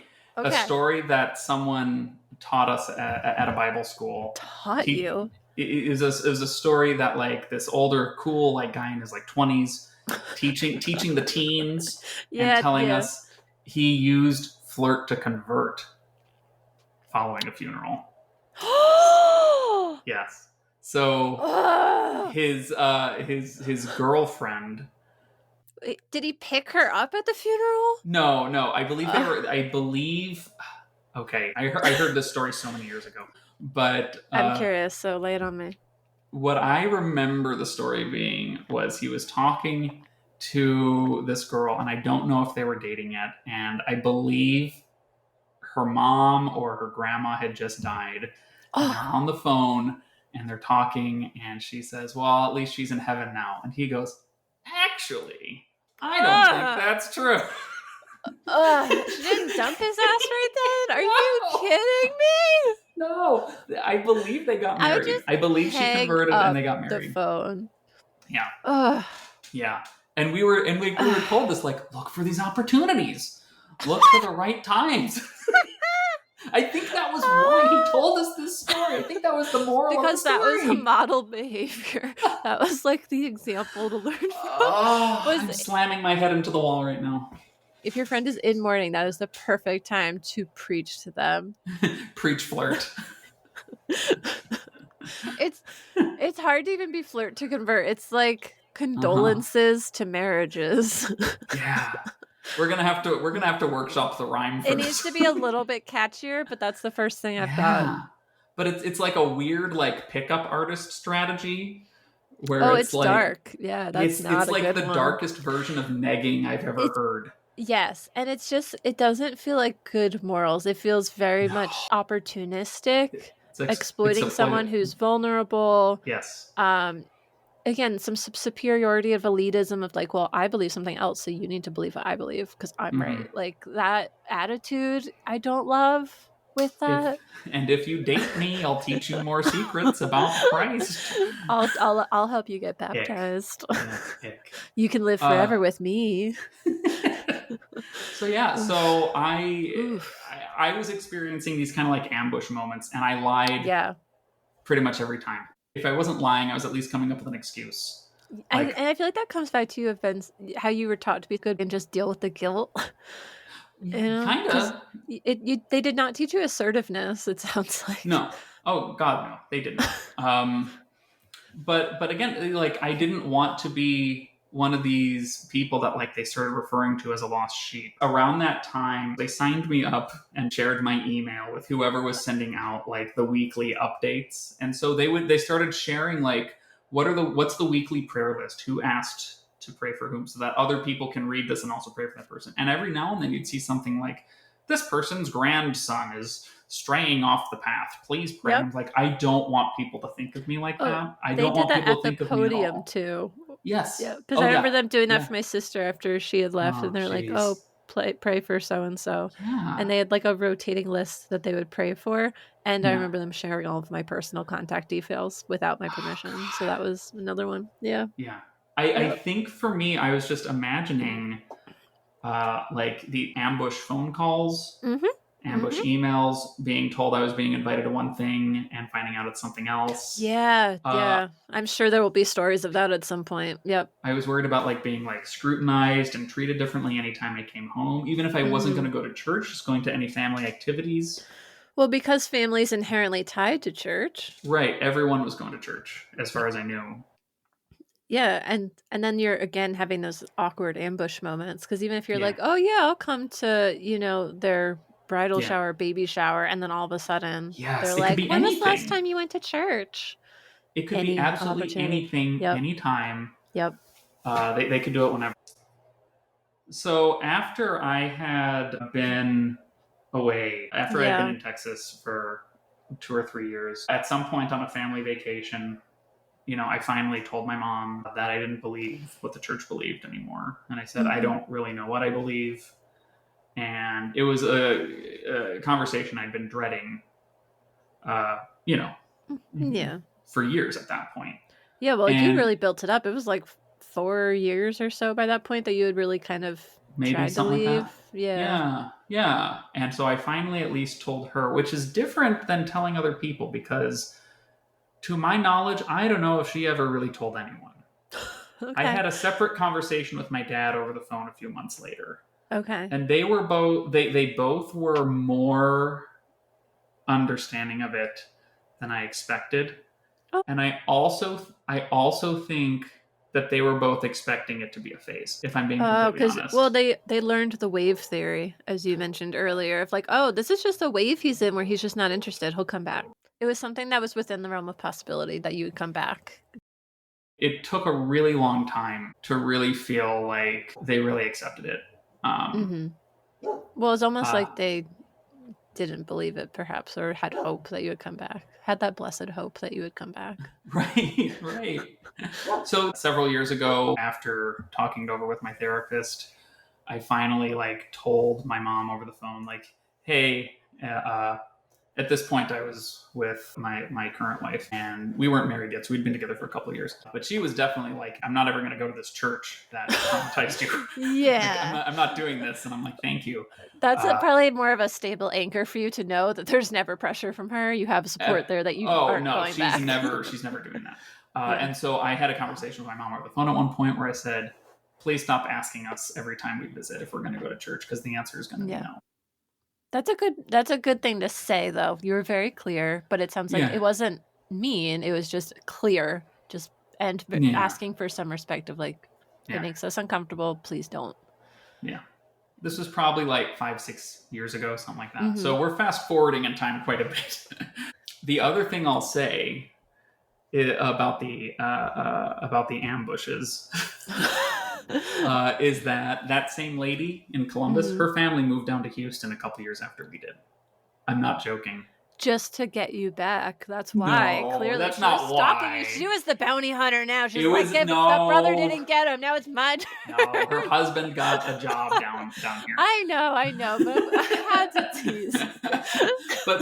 So the same thing continued for a while, where she kept trying to find out, hey, we found a church pretty quickly here and I'm going to it. I think you'll like it. And I kept finding reasons. I can't that Sunday, or it's too far, because they lived, in traffic like an hour away. Yeah.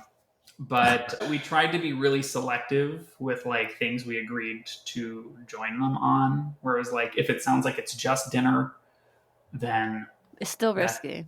Right. When she finally got me was she invited us to go kayaking. You can't even have your Bible really there. So like you think you're safe. You think you're safe. We're going to be in separate kayaks. There's you can no kayak way. away. There's no way this conversation's going to happen. Well, I couldn't kayak away because I got sunscreen in my eyes. So I was actually trailing behind the two of them. Okay. And we're pretty far apart. We're probably like 40 feet apart from each other this whole time, kayaking for like over an hour. Okay. And so we're yelling to each other. And she's like, when do you want to go to church? And eventually I ended up saying like, well, here's the thing. Can't believe I'm doing this.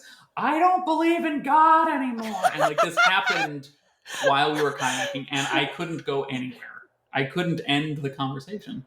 Yes. And also constantly trying to get sunscreen out of my eyes. Sunscreen and sweat.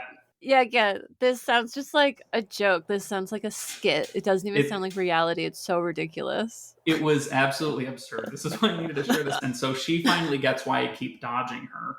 Yeah. But like, that doesn't mean that these things stop. Instead, now she's got a mission. Yeah. It's not just simply make sure he goes to church, but make sure we bring him back in. Right. So then the ambush is really heightened, because then it would be like, come to dinner. She would be like, it's just a game night. We'll play games with the kids. And then every single time. I don't trust it. Well, the kids are still pretty young. Like, we would go over. We would play Nintendo with the kids, or like we'd play board games or whatever. They'd have like a taco night, and I'd be thinking, all right, time for us to go. And she'd put the kids to bed. And she'd come down and like, why don't you stay for a few minutes? And now suddenly we're getting into debates about evolution. And like, she's trying to find out what we do believe and why. And I'm like, and my wife at that time, like, she's in these conversations too. And we're like, why are we even having this conversation? What we believe is none of your business. So the fear of the ambushing, and the lack of trust. I feel like that really erodes trust, because now they're lying to you and tricking you, which is not a good foundation. Right.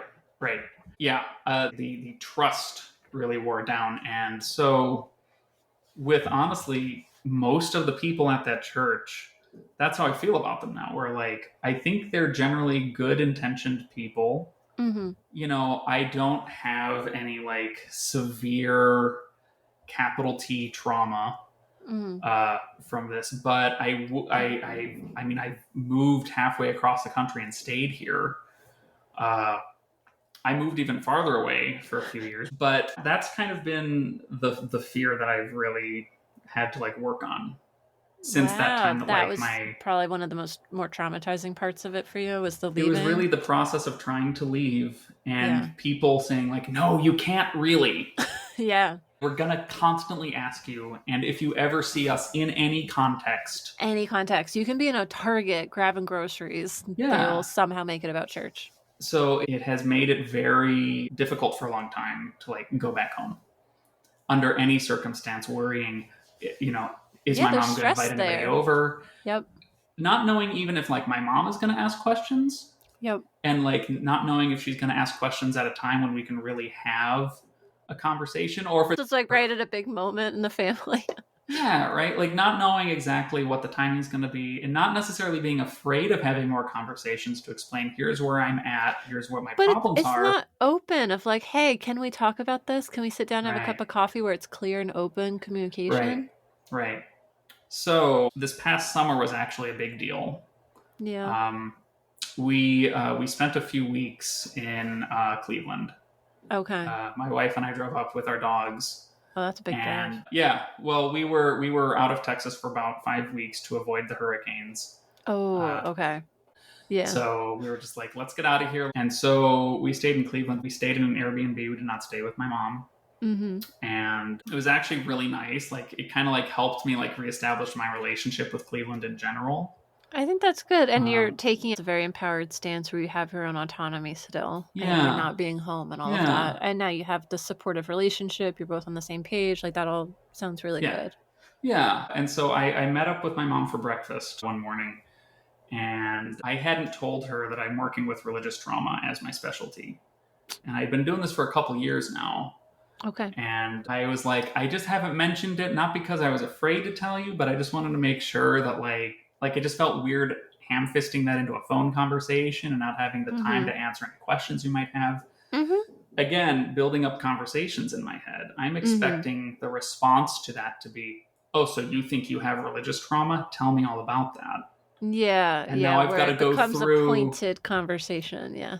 You and I have been talking for 2 hours now, and there's so many details I've left out. Yes. And I have you haven't even put the burden on me to explain, here's why this is trauma. You're like, oh yeah, of Yeah. course that's, but Well, she that's part could, of the beauty of this right? podcast is that so many of us relate and have been through so many things Yeah, that are familiar. So more often than not, I'm like, oh yeah, I get that. I've been through right. something similar.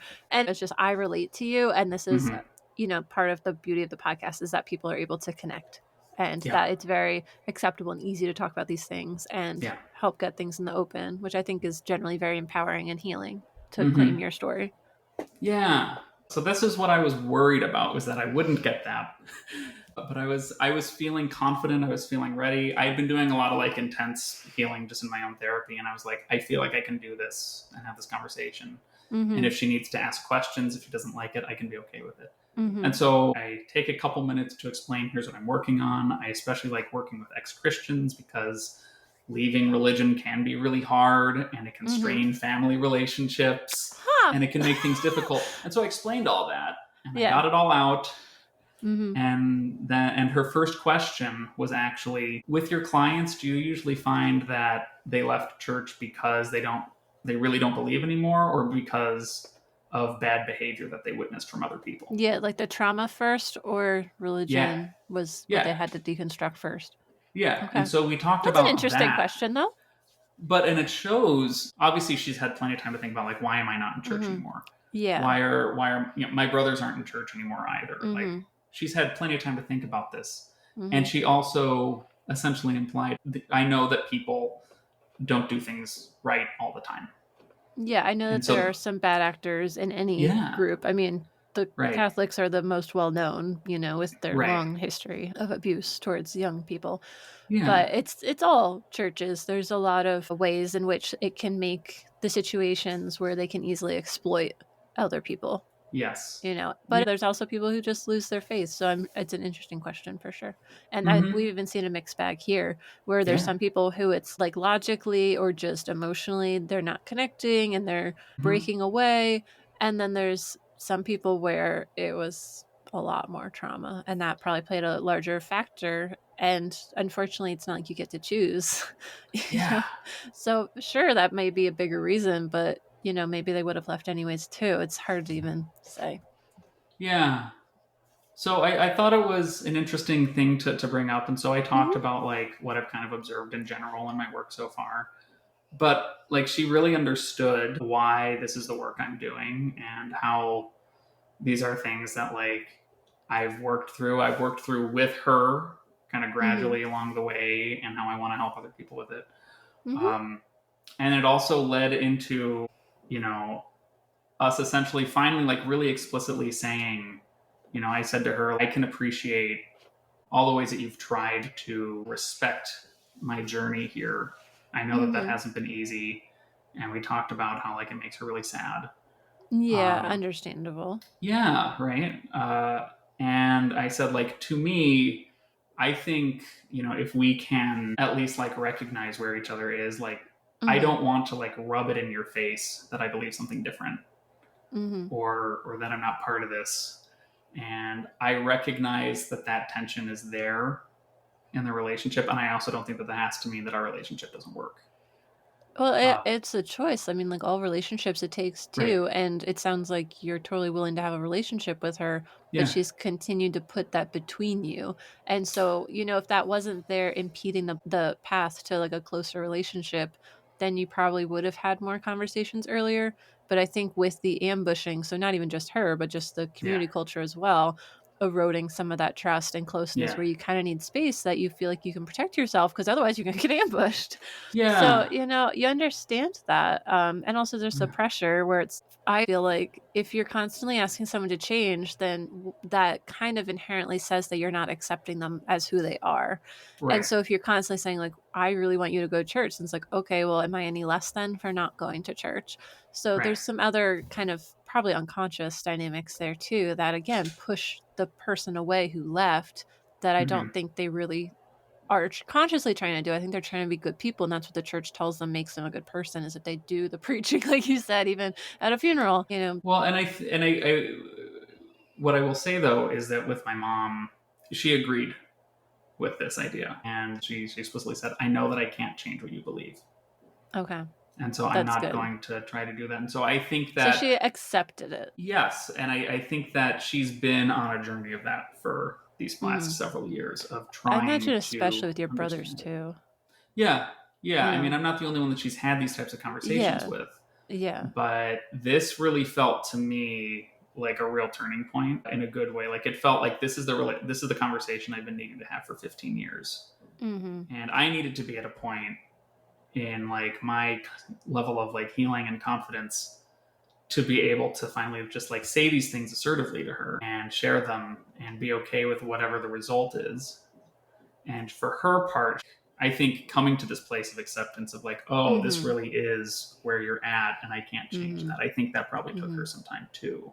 Yeah. But I feel like we're at a good place where, like, if she does want to ask me at some point, like, what do you believe spiritually? Like, what do you think about this thing? Like, I'd be happy to talk about it.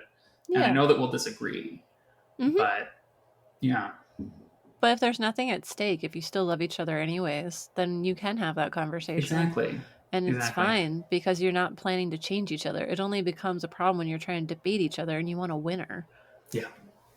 The other thing your comment made me think of is that I don't blame you for taking the quiet, like elusive way out of like just kind of dodging the question as much as you can, because also think about the power imbalances there where you have these grown adult men who are leading all these classes and stuff, all versed in this with status and whatever. And they're the ones who want an answer and are like demanding an answer and ambushing you. Where for most of this time, you're a young person, just living on your own, just figuring things out. And they want to know, like, tell me what doctrine you disagree with and like debate me on this. And like, they want that. Like, I feel like in their daydreams, they want to debate you and win. That way they can like win you back and be like, you're going to be a member now because I've gotten rid of all your doubts for you. But that's a lot to ask for someone who hasn't had the chance to figure it out, who is exploring that, who needs space, and who is young. They may not have the same speaking skills and social skills and even the words and vocabulary to express what they want to express. So they often would benefit highly from time and space to figure it out and then come back later like you did, a decade later, at least to your mom and have a more articulate, calm, open conversation about it. That totally makes sense to me. Thank you so much for saying that.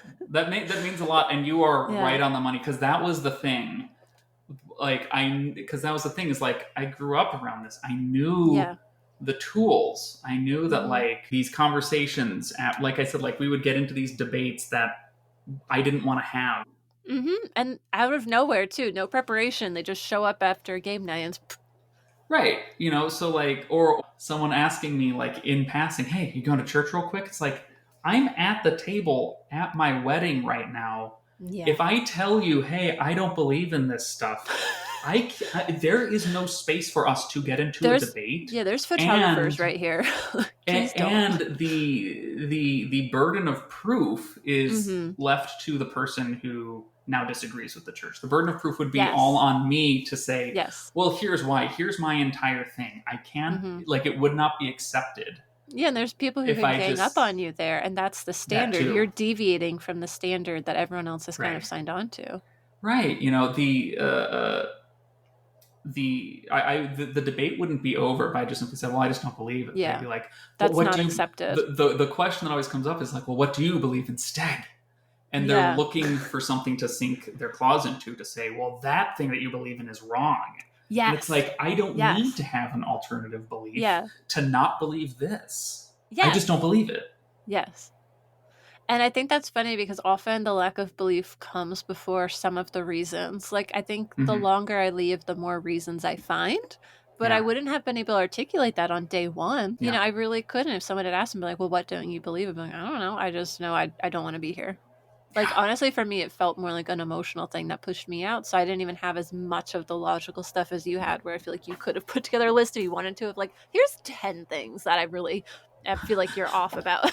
But for me, I just feel like I just can't be here. I can't be here. Like, my like nervous system was shutting down there. I was like, I can't do this. Well, and that's the other thing, right? We didn't even... The trauma stuff is really for like the next episode when we get into it. But like, I'm sure we'll have some stories. Yeah, the nervous system. I'm like, what's my body gonna do if I get cornered like that? Yeah. Like, I imagine like I'm gonna start stuttering, and I'm gonna not know what to do, and your mind will go blank. My mind will go blank. Yeah, all kinds of things could happen. Yeah. In a situation that I just don't want to happen in the first place. I have no interest in debating with anyone. I have no interest in telling anyone that they're wrong. I just go through my life without it. Yeah. I don't want to tell anyone that they're wrong and that they have to believe something else. Right. I don't want to do that. But they're taught to not only believe that that's something you have to do, but that's something you should do, that is good to do, godly to do. Right. And so it becomes hard when you may both have the good intentions, but one of them is a pretty harmful behavior for the other. Yeah. You know, because it is an action you're taking and it does have consequences. Right. Well, and that was, I think, one of the most liberating things I learned as an adult, which is, it's crazy to say it took me that long to really understand it. But like the belief that whenever you have any kind of belief system, you're supposed to preach it to other people. Mm-hmm. That's not built into every belief system that's out there. It's hard to believe. Yeah. Yeah. That doesn't, it feels inconceivable. There are Christians out there. There are plenty of Christians out there that are just like, no, I don't think I need to convince anyone to believe the same thing I do. I'd say every Catholic I've ever met is just like, oh yeah, I'm Catholic. Yeah. And like it never comes up again until it's like, oh, until they've ash on their forehead or something, like, oh, you went to church? Oh yeah, it's Ash Sunday, and then we're gonna, I'm gonna give up so and so for Lent. I'm like, okay. Yeah. And then it doesn't come up again until Christmas. I'm like, okay, like you're good being Catholic. Yeah, I'm good. Want to talk about it? No, I'm good. Whatever. Right. But they don't care. They're not going to try to convert you ever. Right. But we were raised to believe like it's just built. This is how everyone is. Everyone's got a belief system. They're all trying to convince everyone. They always say that they're going to try to get you to leave. Like if you date someone of another religion, they're going to try to preach to you and get you to leave. Was kind of one of the parts of the unequally yoked. It was like, oh, you're going to fall away. Whether even if it's atheism or something else, they'll get you away because they're going to teach you something different about the Bible. But it's not even that. I can't tell you how many different people I've dated of all different cultures and backgrounds and religions and whatever. And I haven't had one ever even approach the topic of like, oh, would you maybe consider joining this belief or even joining me at church. The only time I went to a church was for like a Christmas service and volunteering work. Yeah. It just never happened. Yeah. I to kind of like translate that idea of, other people are going to try to pull you away. The only reason someone might want to try to pull you away from the church that you're in is because they're worried it's a cult. Yes. And they're doing it for your safety. Yep. And I know someone who had a romantic partner and their parent was like, I think your girlfriend is in a cult, to that person who was to the woman who was associated with the Christadelphians. And so it's interesting to see even the romantic partner's family being concerned. Yeah. My ex-wife's family was concerned. And it seems like it comes down to control again, because they don't want someone else to have control over you, so now they need more control over you. Like, it seems to all play on that question of, like, we can't lose you. Like, and it's like, why can't you lose me? It's not because of my future and spirituality and what I'm getting out of this. It's because you want to control me. Yeah. Yeah. I also, if you wouldn't mind just giving a quick summary about your expertise here, because you're going to be coming back on other episodes to just introduce a little more in detail about you having your background as religious trauma therapist, that we're going to talk about more on the podcast. So this was just a teaser a little bit, getting your background, get to know you. Yeah. So I've been working as a therapist in general for about 7 years. And before I even started practicing, I did like computer science before this and I switched Okay. careers. I went to a therapist who both helped me work through like leaving my first marriage and also helped me work through switching careers. And I was like, you know what? I think it would be really interesting, like even early on, like I'd love to work with people who grew up in like weird fundamentalist churches. So that idea was always there. And so ever since I started practicing in any setting, I was like, anytime like church stuff comes up, I was like, this is the stuff that really interests me. Okay, yeah. So I got a job working in an eating disorder center right after I finished my master's program. Yeah, it's a lot of education to become a therapist. Yeah, I was in school for about 3 years in grad school.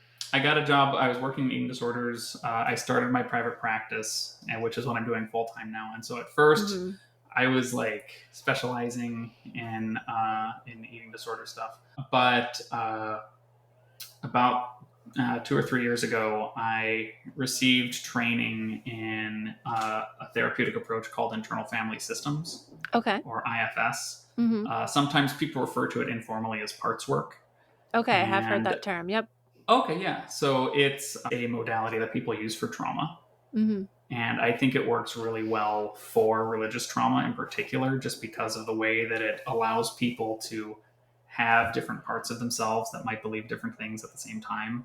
Okay. A little less overwhelming, perhaps, than like a whole identity idea. Yes, exactly. Okay. And so I can talk more about that next time. Yeah, because we'll go into more about modalities and details and therapy chat. Yeah. This is just your story. Yeah. So once I completed that training, I was like, I think I want to go and just say religious trauma is my thing now. I feel comfortable with it. And like, it's been the most fulfilling portion of my career to date. That's awesome. Yeah. So I just work in private practice. I'm licensed in Texas and Washington right now. Okay. I'm hoping to expand the number of states that I'm licensed in. They're working on that with counselors. Yeah. But yeah, like honestly, like my favorite clients are people that were also like raised homeschool or raised fundamentalist. And basically the same types of stuff that I've talked about, right? People with trust issues or relationships with their families are really strained, things like that. So I've been, doing more trainings about that as well, reading up more books, learning about cults. Yeah, and in doing that, that's also like there's some things you can learn from reading about those, it turns out, when you grow up in our experience. Yeah. But yeah, does that kind of answer your question? Yeah, I think that's a great teaser for everybody because obviously we're going to focus just on your story for this episode, but part of this season for 2025 is bringing on people who are going to be doing other episodes. So I like introducing and getting to know people first and hearing their stories while they come on and help contribute to the podcast. One thing that was funny is I still love your email to me where you reached out because you're one of the few people who found this podcast after it existed and then joined the Facebook group after. Yes. So this podcast was almost like a gateway for you into our Facebook community. Yes. And I remember you said something like, this is just so unbelievably niche. I can't believe it exists or something like that. Yes. On top of that, you made an Animorphs reference a few episodes ago.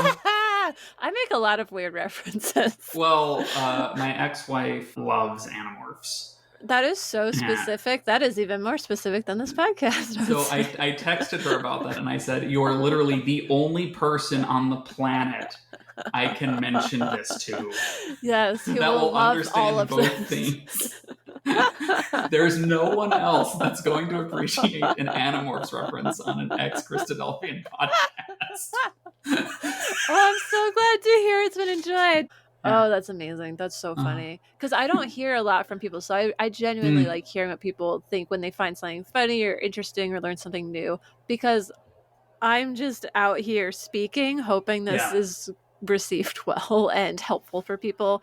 You're kind of shooting the dark, This whole thing was just a random idea I had. And I was like, let's see if this works. It's very, like you said, it's very niche. And so there's not really like a script to go with that I'm just figuring it out. And see how it goes. I have learned so much from catching up on the podcast. I am finally caught up as of this past week. Awesome. like especially learning about like the practices in other ecclesias and learning about the history, like has really put so much context into like what did my family walk into, and like how are these things that maybe happened, even stuff that happened in Australia, like how does that connect to my upbringing? Like it's helping me just to like understand my life a little bit better. So you're doing great work. Awesome. I only I'm have high so glad marks to hear it. to Thank give. you. Yeah. Oh, thank you. Like I said, it's very niche, but I think for the people who need to hear it, it's nice to finally have a place where they can hear it. And like I said, it was just more accessible because, again, you don't have to read, tons of different things and find the context yourself. I try to provide it in a way that's a very simple, easy to consume way, even if it's, sometimes I'm reading these 1800s quotes and stuff, and it's just like, oof, I'm glad I don't have to read the whole book on that one. I get it. So it makes it a little more modern too. Yes. And it is really cool to hear everyone's stories, because even with me, it's very eye-opening to see the differences and similarities between everything, with the culture, the lingo, the experiences people have. There's so much there. But yeah, I'm glad people are enjoying it, because it's just a wild idea. Yeah. No, I've really enjoyed it, and I've really enjoyed getting to talk about this tonight. I'm looking forward to next time too. Yeah, absolutely. Plenty to chat about. Yeah, we're gonna have plenty to chat about. And I think it's already come up so many times in this podcast that a lot of people have trauma. Smaller ones for some people where it's just like, oh, there was a few things that, have bothered me, to really big ones where people have realized, major systemic problems were there, and that they were not supported and protected, that illegal things were happening in some cases. And you can understand why that would impact people, and some people, really physically harmed in many ways, emotionally harmed, spiritually harmed, all that stuff. So I'm really glad that you reached out and found out about this, because I feel bad that so many people are rehashing their trauma and opening up. And I found even for me, it was really hard. My episode is about to come out at the time that we're recording this, actually. And the day I scheduled it, I cried that night, thinking about the things I wanted to talk about in the podcast and the things I shouldn't talk about, and just remembering things and like really lingering on it. And because there was things that I don't think about day to day. Like I live my life, like I'm doing good, but it was hard to get to the point where I would have to talk about that and find a way to talk about that. And absolutely already knew that I had trauma, but it is something where you have to be ready to talk about it. And I totally thought I was, and realized I needed a little bit of time to prep myself, even to share my own story. So I definitely, never would pressure someone who's not ready to come on the podcast. And that's why, like I said, there are people who have come on who have shared traumatic stories, incredibly brave. I try to be as supportive as I can while they're on the podcast. And it's important, I think, to share those stories.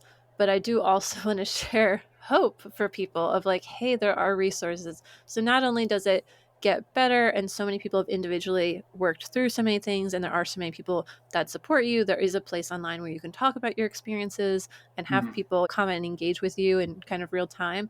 But also there are professionals, there are people who are trained on this. You can even make your career in that if someone else is so interested to know that it exists. So I'm happy to highlight especially religious trauma therapists, but also therapists in general, because so many people have commented already that therapy was one of the things they would recommend the most after leaving. Just across the board, I think pretty much anyone could benefit from it, with the right therapist and the right modalities. But most people have already mentioned it as doing that. And I mentioned it in my episode too, that I went to therapy and it was helpful for me. So it's good to have more of that to balance us out for people moving forward. You finally have freedom, and hopefully you finally have the space and safety to process and move past some of the things that harmed you. Yeah. I love that. Yeah. I'm happy to like answer whatever questions you got. And feel free to let me know if there's any resources you want me to put in the show notes. If there's any sort of like books, workbooks, podcasts, whatever, that even if you've had, clients, or you've personally found something, whether in your training or your personal life, that you think might be relevant, especially since this community so intimately, having grown up in this form of Christianity. I'm sure there would be some people who would be interested in different resources as well that you could even share. They're just publicly consumable. Yeah, I have a few, but I was thinking maybe saving them for next time because Okay. they're more about like trauma, Like therapy. Yeah, I'll be honest, I didn't really have any resources as I was leaving. Okay. Like Well, I you know did say you read about cults a little bit, but was that more as a therapist then? that was more as a therapist. Okay. I could share that book. That was the one thing I was thinking about sharing. Okay. It's called Terror, Love, and Brainwashing: Attachment in Cults and Totalitarian Systems. Ooh, And it's written by interesting. Alexandra Stein. Okay. Here is what I will say. Please, no one stop and look for it right now until I've said this. It is, for one thing, it's written clinically. It's not for layperson. It's very dense. Okay. But the other thing is that it could be a very triggering read. Yeah. So they don't shy away from there are things in there, like especially talking about like having an us versus them doctrine, where I was like, whoa, yeah, that's us. But then they also, they'll talk about things, like physical abuse, sexual abuse, those sorts of things. And if you think at all that like it could be a triggering experience to even read about it, then don't read this book. It's not going to be worth it. Yeah. But it could be if that's something that you find like is interesting and doesn't seem like something that will like, send you into, PTSD symptoms. Yes. Then it could be really interesting because they talk about how they use something called attachment theory, talking about the way that cults operate by confusing our sense of attachment. Yeah. Essentially creating a dual drive of creating a threat that you're afraid of while also still being the source of like love and protection from the very threat that they're creating. Yep. And so, that makes total sense. Yeah. So you doesn't make sense to run. Like you have to go closer to they're your the protector. Yes, you have to keep going towards the thing that scares you. Yeah. Absolutely. Yeah. So some really, really helpful concepts in there. But again, it's dense. It's not very long, but it can be a slow read. Yeah, I absolutely agree. And that's why I try to put trigger warnings on some of the episodes where we have more sensitive topics, just because I don't want to spring it on someone, even though, we don't usually go into high detail, but I know how uncomfortable it is personally when you haven't processed something and it comes up on you out of nowhere, and it can be very, very uncomfortable and difficult, potentially debilitating, depending on the person, to have that happen. So it's something to be aware of if you're ready or not for it. And there's lots of other resources out there. And I continue to ask all of our guests anything you want to share. So hopefully people can find something that helps them. Hopefully this podcast helps. But there's tons of different things people have done that have helped them. Yeah. Everyone's experience is completely unique. Yeah, I mean, there are some things in the book, and there are some other trauma books I've read where, like, I haven't experienced anything similar to what they're describing, and it's still hard to digest.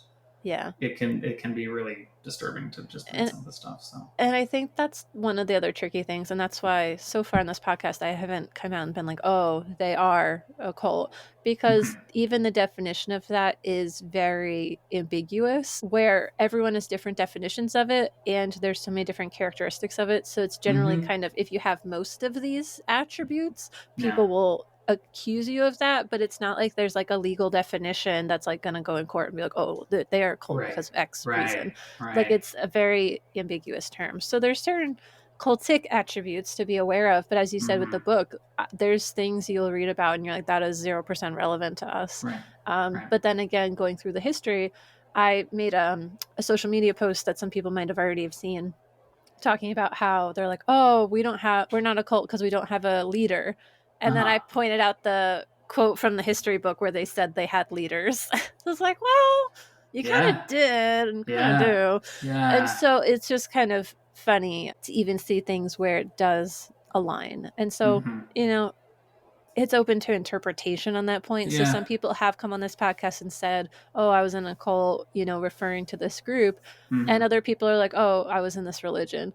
And so however you define it, I'm not going to criticize, but I think it's helpful probably to see the signs because you don't want to be in a group like that that's very controlling, Mhm. and you don't want to be susceptible. So it's better generally to have education so you can see it and be aware of it. Yeah. That way you can have a healthy life and autonomy and all of that. Yeah, I think the term. Yeah, I can't remember how much I've used the word cult in this conversation. It's I use it certainly not specific to you. Yeah, well, and I've used it like. But even the book you referenced, I think, mentioned cults and Yes, stuff. I mean, So that's why it's in the title. Yeah, and yeah. they are specifically talking about cults in this book. Yeah, they said cults and totalitarianism. Totalitarian systems. Yeah. But for me, I think the term that really resonates the most is high demand religion. Yeah, I usually say high control group because I feel like Yeah. with that one, it's Yeah. pretty clear. I mean, the expectation that you get baptized, the expectation that you're there every Sunday. There's a lot of expectations and a lot of control, and I think that Yes. is less likely to be uncommon for some. I think most people Yes. it's a pretty shared experience, and it's pretty Yes. consistent across the group. You know, Yeah. obviously varies a little bit with the individual cultures of each ecclesia and family, but Mhm. it's I Yeah. would say it's hard to say it's not a high control religion. Yeah, well, and I think the biggest thing for me was the expectation that you never leave. Yeah. You were Right. born into it. You have no choice. You're supposed to Yeah. stay for the rest of your life. Yeah, that's something else we can talk about next time. There's more I could say about that. Yeah. there's a So lot.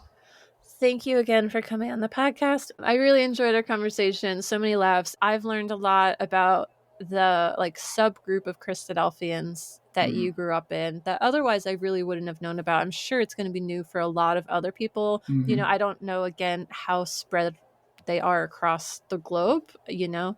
If so it's interesting to hear your story. It's just another valuable voice on the podcast. And again, I'm sure there's going to be a lot of good questions coming out for you and some great conversation about religious trauma. So I'm definitely excited to get into that. But this was fun. I laughed so much. So I Me really too. appreciate it. Yeah.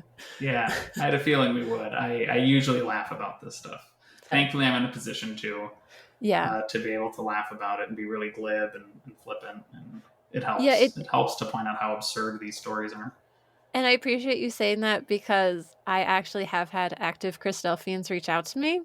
And one of them commented on our humor, we'll say. And I wonder how much of that is just where you're at with things. And I feel like for me, I certainly wouldn't have done that as a Christadelphian. And I feel like it's my humor around this and being able to laugh about this is part of how I healed, and the fact that I am, you know, so distant from that and have gone kind of processed so much of that. Yeah. But I have heard from a number of other ex-Christadelphians that they love the humor. It's actively feels healing for them. So, Yeah. so hopefully people can come and enjoy us and enjoy the laughter and find some healing in that. But again, it may be insightful as well for where you're at. If it feels too soon, then it's probably too soon for you, and that's okay. Yeah. Yeah. Yeah. No, there's no pressure, right? No. It's your life. Do whatever. We're not a high control group. We're not going to tell you what to do. We're not going to ambush you at your wedding. Let me tell you that. Right. Yeah. That should be in the tagline for the podcast. Yeah, I think that's the most important thing for people to be like, should I listen? Will I get ambushed? No? Okay. There we go. Yeah. We're good. Specifically at your wedding. Well, now that we know, the weddings are a big one. Yeah. Big risk moment in your life. So, yeah. High risk, high reward. Yeah. Yeah. Yeah. I have to stop talking about being engaged on this podcast. Yeah. Yeah. All right. Well, thanks again. And thank you to everyone who is tuned in. I hope you enjoyed this episode, and that we'll see you next time on the Life After Leaving podcast. Thank you to everyone who helped make this episode of the podcast possible. Today's episode was edited by me, Zinnia. I'd also like to credit my dog for her barking in the background, Al Kroons for our intro music, and the ex-Christadelphians who submitted audio for the intro music. Thank you. If you'd like to join our community, you can find us at A Group for Ex-Christadelphians on Facebook. If you're a fan of the show, you can follow us on social media on Facebook or Instagram at Life After Leaving Podcast. If you'd like to come on the podcast, please reach out to me at lifeafterleavingpodcast@gmail.com. And if you're enjoying this podcast, please consider leaving a rating or sharing this podcast with a friend. That's all for today. Thanks, and see you next time.